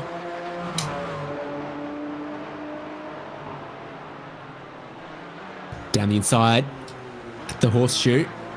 7th place at play. Chasing the Delta. Look like they get ahead, but the tight line exiting that horseshoe has so much traction for Balthazar Motorworks. Splashing through the puddle at the apex of the kink for Lincoln Fox. Now around the outside of the western horseshoe. Just using a little bit of extra road to try to stay on the pavement. This is great driving from Bill Woods. He's found the grip in the right places as he's battled wheel to wheel. That's a guy who knows where the wet line is. Might have used it a little too much there. Yeah, not quite working at turn 6. 2-minute 4.8 from Sebastian Day. So losing time to everyone else around in the top 8 who are between the 2-minute 0, 2-minute 2. Must be said, gain time on one of the cars ahead in the first sector. A little bit of water falling now. I'm not sure it's going to work out. It's going to be tough on him. Even through my Canadian bias, I can see that. Yeah. Woods has a slowdown. And where has he gotten that? Through the bus stop, trying to chase Lincoln Fox. Fox will now pull a bit further ahead.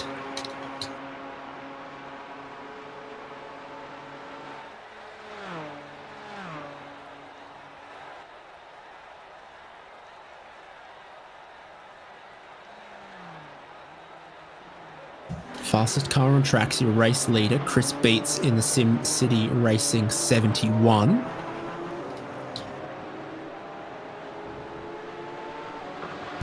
They are entering the kink on the infield. Kicking up spray, braking off the normal racing line.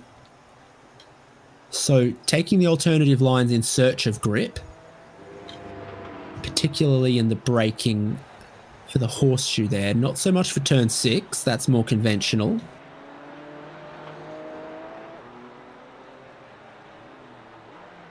$15 minutes left. 16.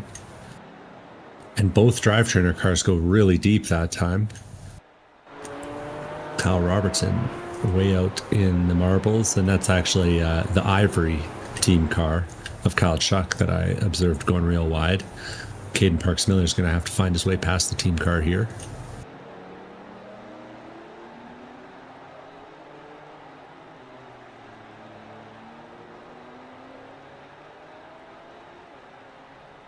We're just getting different little bits of rain spitting down on the circuit.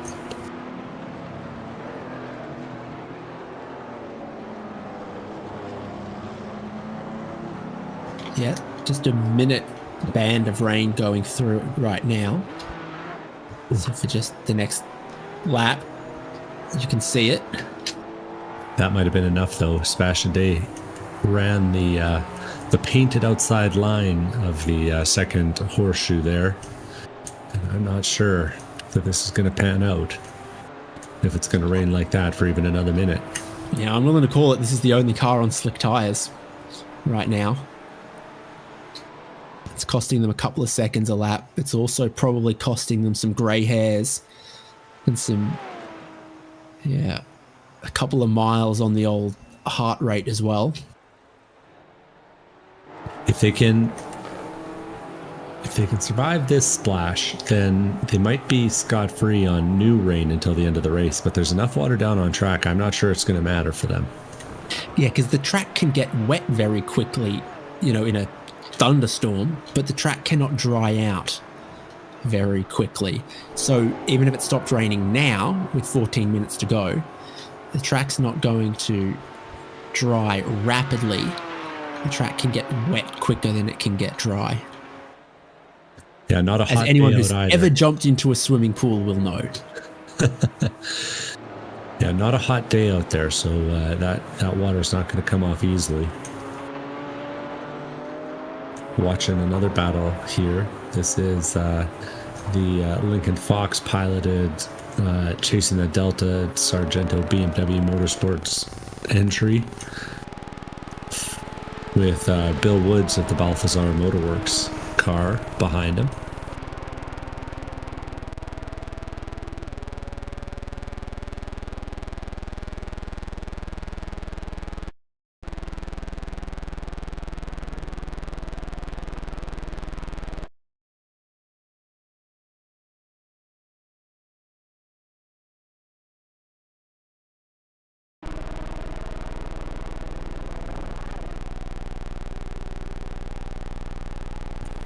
We're following Lincoln Fox through turn number 4 here. You can still see a little bit of that spray.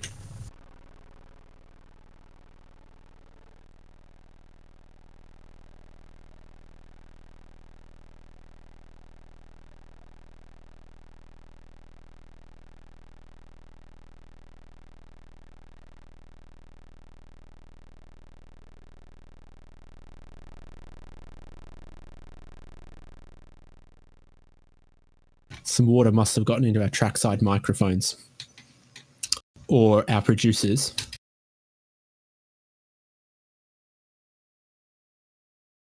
Yeah. The battle carries on, though, down to 12 minutes or about how many laps are we figuring, Haynes? Around 6 laps? Yeah, the numbers have gotten easier to do, even though we've already established I'm not good at them, by the fact that the lap times have gone from underneath 2 minutes to about 2 minutes flat. So, under 12 minutes, crossing the start-finish line, 6 laps to go. But that's pitting in for Sebastian Day. They are looking for wet tyres. They don't think the track's going to dry up. Apparently, encountered some problems fitting the wet tyres that they wanted and didn't get. Yeah, hearing from them that was a mistake or an issue with the game, not allowing them to select the correct tires. I think Backflip Boys may have had the reverse issue earlier on. Yep. First race of the season, always a few bugs and kinks to work out. Either way, that makes the tire question moot. And so now it's just a track position question. And the one with the track position is the same one that has had the track position for a little bit. Chris Beats in that number 71 SimCity Racing entry. Looking very comfortable out in the lead. And we've got probably the closest battle on track for position right now between Kyle Robertson leading with where Day exits Miller. Is going to be the closest battle on track. Oh, yeah. Right in front of Lincoln Fox and Bill Woods. The wet tyres now fitted, but are cold versus Fox. This will be interesting. The two had sixth. pace at the start of the race.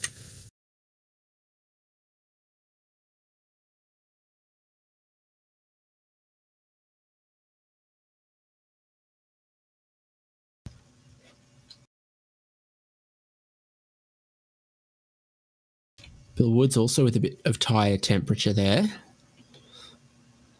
compared to 2430 Esports. Traction out of turn 6 is always critical. Using all the road and then some up towards the wall, tracking out goes Day.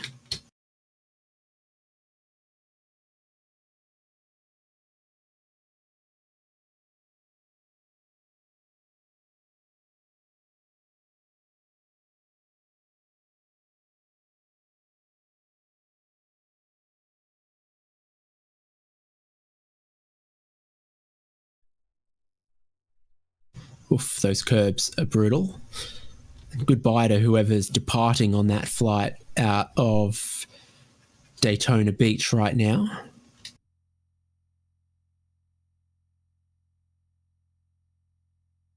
It's Delta, so they're probably going to Atlanta.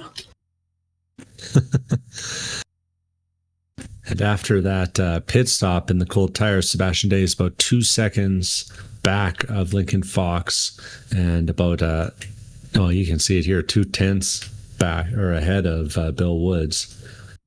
Woods taking the inside line. He's going to get the run here on the exit, nicely executed, and carries enough momentum to clear Sebastian Day. So Sebastian on the tire choice now. The 24-30 guys have fallen from a podium finish all the way down to 7th place with just under 10 minutes to go.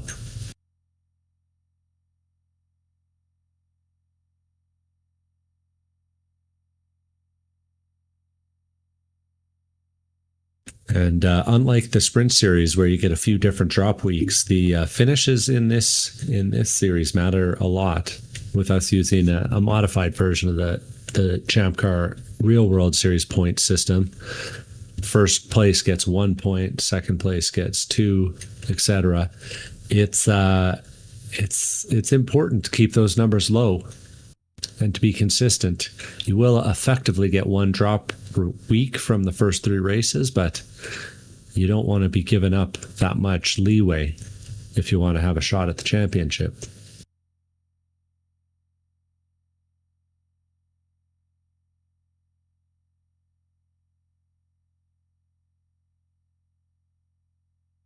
I think as laps go on for Day here, he'll continue to build temperature into those wet tires and understanding of how they behave in these conditions. Could come back to them a little bit because they'll end up with the freshest ones at the end. Woods running way up high there. Race leader gets back underneath the 2 minutes margin into a 59.4. Alex Coffard and the Backflip boys there as well. The track is just drying out subtly.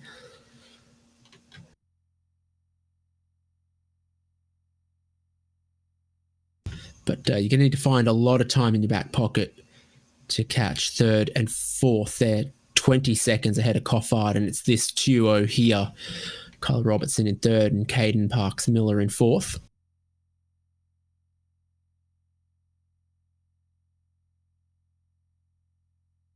Zach Rubin finds a quick lap time as well. Track's getting quicker now that the rain has stopped. Yeah, and if there had just been a titch less rain, that tire strategy might have worked out for Day, but ultimately too much water on the track, and it never really managed to sort itself out.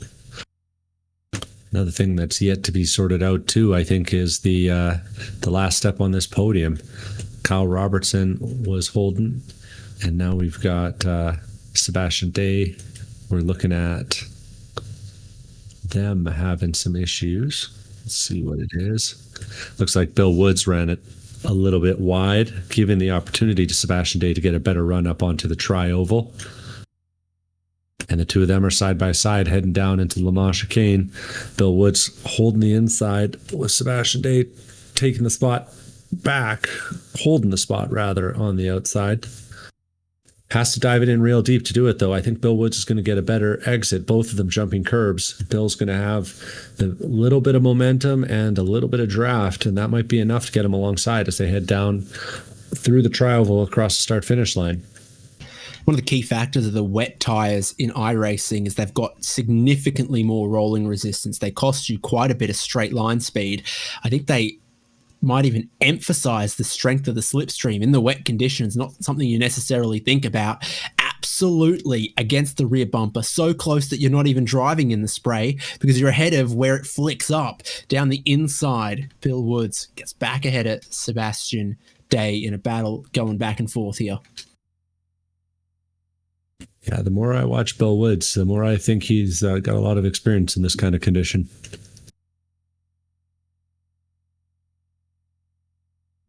Very comfortable out there.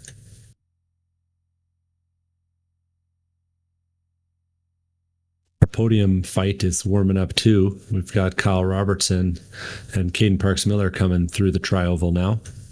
You reckon any team orders happen? No, I don't think so. 7/10 between them.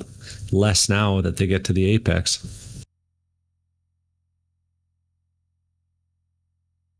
7/10 was almost exactly what Kyle Robertson lost to Caden Parks Miller last time around.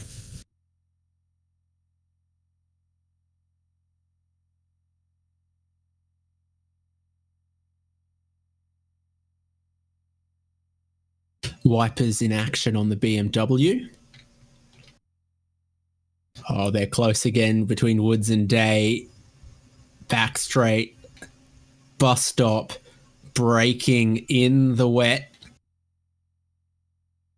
Slide from Woods. Day in the more white Cayman. Gets another really good exit. 3 minutes on the clock. The race leader up the road has just crossed the start finish line to give us 2 more laps of Daytona International Speedway road course before we give out $200 of ChampCar prizes to the race winner, and it sets them up very well in this 4-race championship as well. Side by side, 7th and 8th coming down towards turn 1. It'll be just 2 more laps for them as well.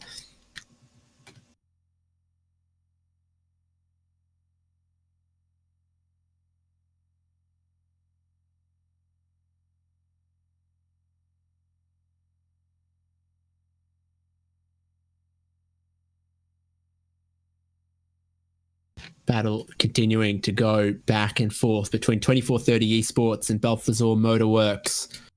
Hold your breath, heading towards the kink in the infield. Ooh. Big puddle on the inside, a bit more grip around the outside. Western Horseshoe, where's the grip? On the entry, it's on the right-hand side. Through the corner, it's around the outside on the left. But you have to choose one and hold your line when you battle wheel to wheel.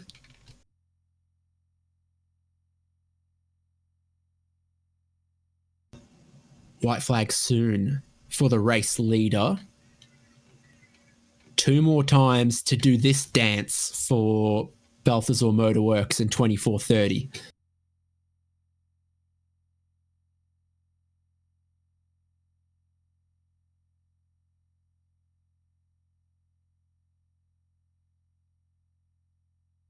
It's on. And the white flag is in hand at the tri-oval of Daytona International Speedway. 1 minute left. Chris Beats to bring the Sim City Racing Cayman home if he can. From Zach's Hitman Emporium, they qualified 6th. They've run the strategy very well. Kept their Cayman mostly clean and running 2nd place at the moment. Drive Trainer with 3 cars in the fields have got 3rd and 4th place. I do not know what will happen for 7th and 8th. Oh, a little deep there from Bill Woods, and Sebastian Days getting the run on the exit turn 1. Will it be enough this time? It looks like it is to clear. And so Sebastian Days is going to take 7th for now. For now. It makes the racing just that much more exciting because in the dry, it would all be about the slipstream down towards turn 1. But here, you can battle through the horseshoes. You can battle through the infield. And there's just more at stake. Western Horseshoe for that duo. Then they're battling each other for third and fourth. The drive trainer guys, if you don't mind. And the white flag out, the checkered flag to come soon.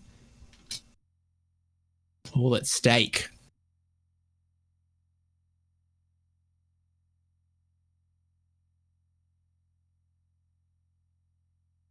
It's the last real corner of the lap there for your race leader. Plenty more to come between drive trainer here.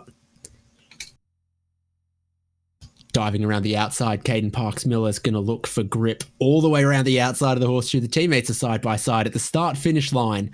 SimCity Racing take 2025's first ChampCar iRacing Series Team Enduro.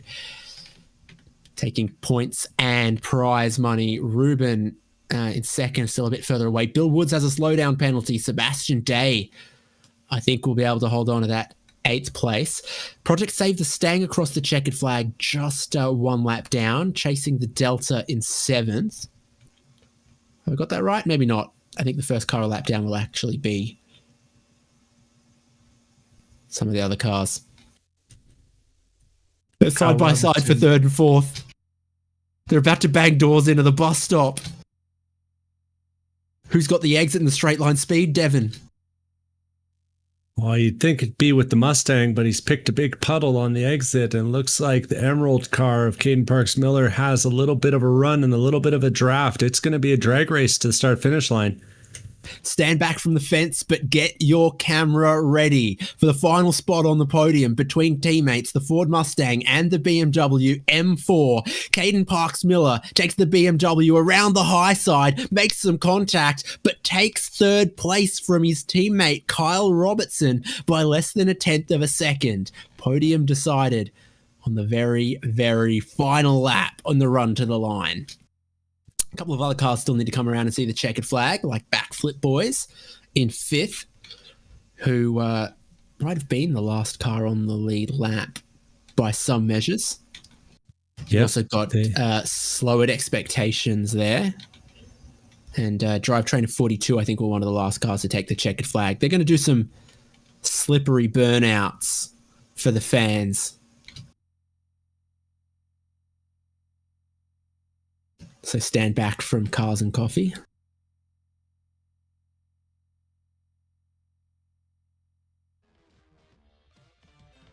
Everyone's taken the checkered flag after 3 hours and a little bit of rain at Daytona. 2025's ChampCar iRacing, 3 hours of Daytona is done. And the combination of Ryan Puchtel and Chris Beats in SimCity Racing 71 takes the win. From Zach's Hitman Emporium, Drive Trainer Motorsport Emeralds getting the job done on their carbon teammates on the final lap. That's one to a story to recall a couple times as you knock the froth off a couple of cold ones with your friends. Backflip Boys in 5th, chasing the Delta Academy Sargento BMW Motorsport 6th. 2430 7th, Balthazar Motorworks 8th, Slowered Expectations 9th, Project Save the Stang SRT 10th, Drive Trainer Motorsport Ivory 11th, Love Racing 12th, the last classified finisher. They completed 88 laps of the leaders 91. Lizard Brains podcast retired after just 22. They did not complete half of the race. They are not a classified finisher. It is good to be team endurance racing again with our ChampCar iRacing Series competitors. Love to see. I think we've got the third place team, at least half of it. Caden Parks-Miller, the third place car of Drive Trainer Motorsports Emerald, holding off the team car passing the team car to take third place on the final lap. How you guys doing? Doing great. How about you? It's got to feel good to maybe show those Mustang boys a little something with that BMW, eh? Yeah, I mean, that finish was crazy. It got me going. I mean, I was fighting for it with the wet rear end coming out, did what I could, and got the position. tell us a little bit more about your branch of the Drive Trainer Motorsports tree. So right now I started off in rookie, and now I got brought up to the Emerald team, which is our second highest team. Kyle and Bowie were running on carbon. That's the highest team. So, I just worked for it, got my adrenaline going a little bit, but yeah. Always feels better when it's the team car that you get to beat, and when you get to do it cleanly. You got a message for the top team? They had a great race. They kept it clean. Their pit strategies went well. Man, they kept it the way they should. Good for them. Good for them. We thought we were gonna have a closer finish with P2, but he was putting it down in the rain, so not much more we could do. Caden, who made the decision within the team about when to stop? Because there was a little bit of sprinkling rain, people were staying out, but then yourself, the other drive trainers, there was a real flurry on pit lane, and it was tough for us to work out exactly what kind of a lap time was tire crossover. So, I think it started sprinkling. We went through about 3 laps. We were gonna stay out for one more, and me and Kyle both almost spun in at the same turn. So, me and Kyle were just following each other, working with each other. So he kind of made the decision. Let's go to wets. So we all went to wets, and it seemed to work out for us. It's about the same. Go ahead. I was going to say Daytona's a funny track with this, because even in the wet, you can stay flat out on the oval banking. So you look at the lap times, it's like, oh, they're only losing a couple of seconds a lap. Maybe staying with slicks would be the way to go. But then in the just a few corners that there are, you're obviously fighting for your life. Right. So it was mainly the exit on the NASCAR one. That's where we realized, it was getting a little too wet, getting too slippery. So when we couldn't nail that exit, we made the decision. Let's go in. Well, congratulations to you. We also offer it up to your teammate in this car, and also the whole team coming together, bringing out 3 cars, big team effort for this team endurance phase of ChampCar iRacing series. All right, and I appreciate you guys having me. Thank you. Hope to be back next week. 2 weeks, but yeah, practice on Wednesday. Same difference, so right? It rolls on. It's always race week. Exactly. Having a fun time. Hope to see you guys again soon. More of our podium are gonna be joining us, Devin. Yeah, we got, it looks like Zach Rubin here from our second place finisher, Zach's Hitman Emporium. No sign of the Hitman though, with Zach. Just you, Kevin, can't make it? No. Kevin had to go. He had to get some bagels. I asked him to send me down some, but he does say that our hits were paid out. It looks like DJ was the only one, so I'll be sending him 14 cents here shortly. Big bounty, and a big race for you folks. It looked like there might be a battle for the top 2 spots there, with Drive Trainer Motorsports. But once that rain hit, you guys seem to just have another little bit. Yeah, no, the rain just allowed us to keep maintaining that gap. I'm not sure what happened to Sebastian there, but that was gonna be a really fun race if he was still there with us. So all in all, a lot of fun. Quality stuff from the Hitman Emporium, and a quality first race. Do you think this track was a strength or a strong spot for the Porsche, or do you think that the Porsche is just the car to go with? Honestly, I haven't been on iRacing in forever, so maybe it is. Of the cars, I think I only have this one in the BMW, so we'll see how it goes. Well, it was a good first race for you. And Kevin, are you looking forward to any of the other ones we got this season? I'll have to take a look at the schedule. I'm not gonna lie, we found out about this a couple days ago, I think, so definitely we'll have to look at the calendar, see what's going on. That was a close call on the top step of the podium, but I think with a little bit of luck, you've got the pace to get there. Thanks for coming out today. Yep, thank you.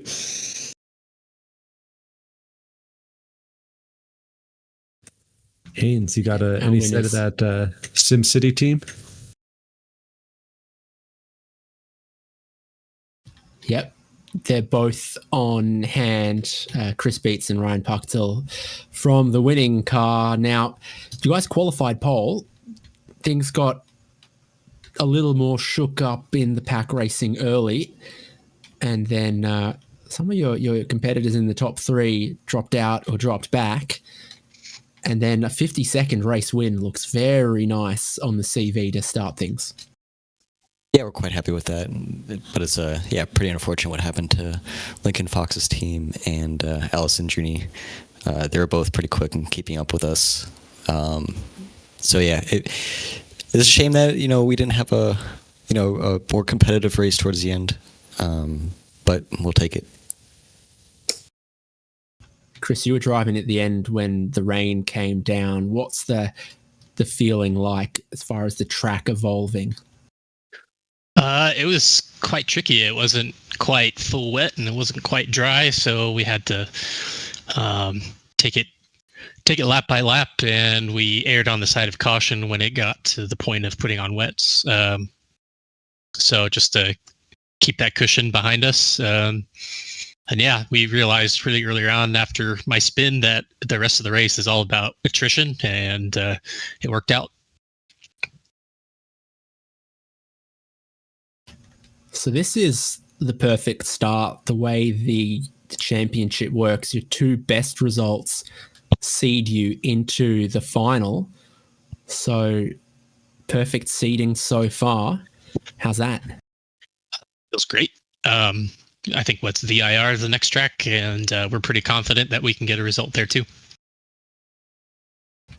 So of the four tracks, Ryan, which one are you most looking forward to? And are you going to be able to do all of them? Daytona, VIR, Road America, and Sebring? Well, yeah, these are pretty much my favorite tracks here. So it was a great pick for schedule.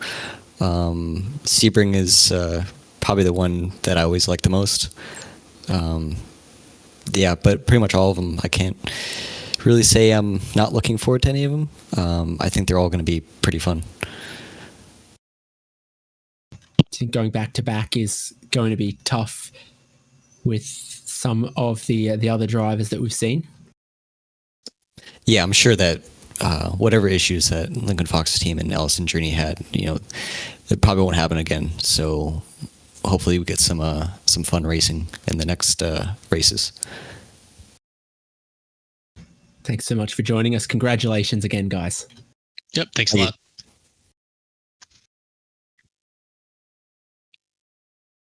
Okay, Ryan Pucktel and Chris Beats together, race winners in the number 71.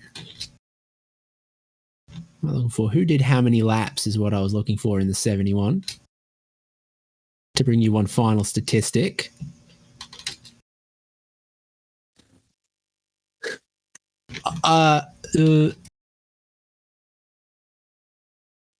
David Haynes is doing math on the air, folks. But while he does, I'm trying to click a button that doesn't want to work to tell me who did how many laps. I mean, I can tell you that Nick Love did 51 and his dad did 37, or some of the other cars, but it won't tell me that for our race leaders. Oh well, it's not too long till we get our next dose of ChampCar iRacing action. Forum.champcar.org. For our members, all the information's there, or also from the YouTube description. You can find the Discord, all the information in there as well, as far as how to enter the schedule, our prizes on offer. And like we said, there are 4 3-hour races.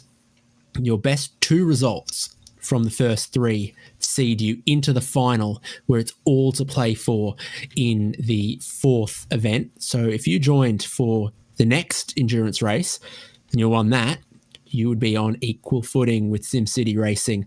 You could still win the whole lot from next race, or also still be in the running for the race winning prize from each of the races. Never too late to join and race with us in ChampCar iRacing.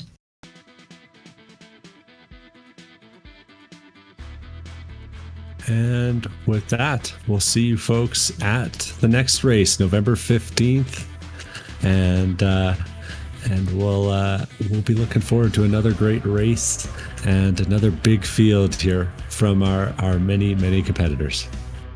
2 weeks' time, Saturday, November 15th at VIR.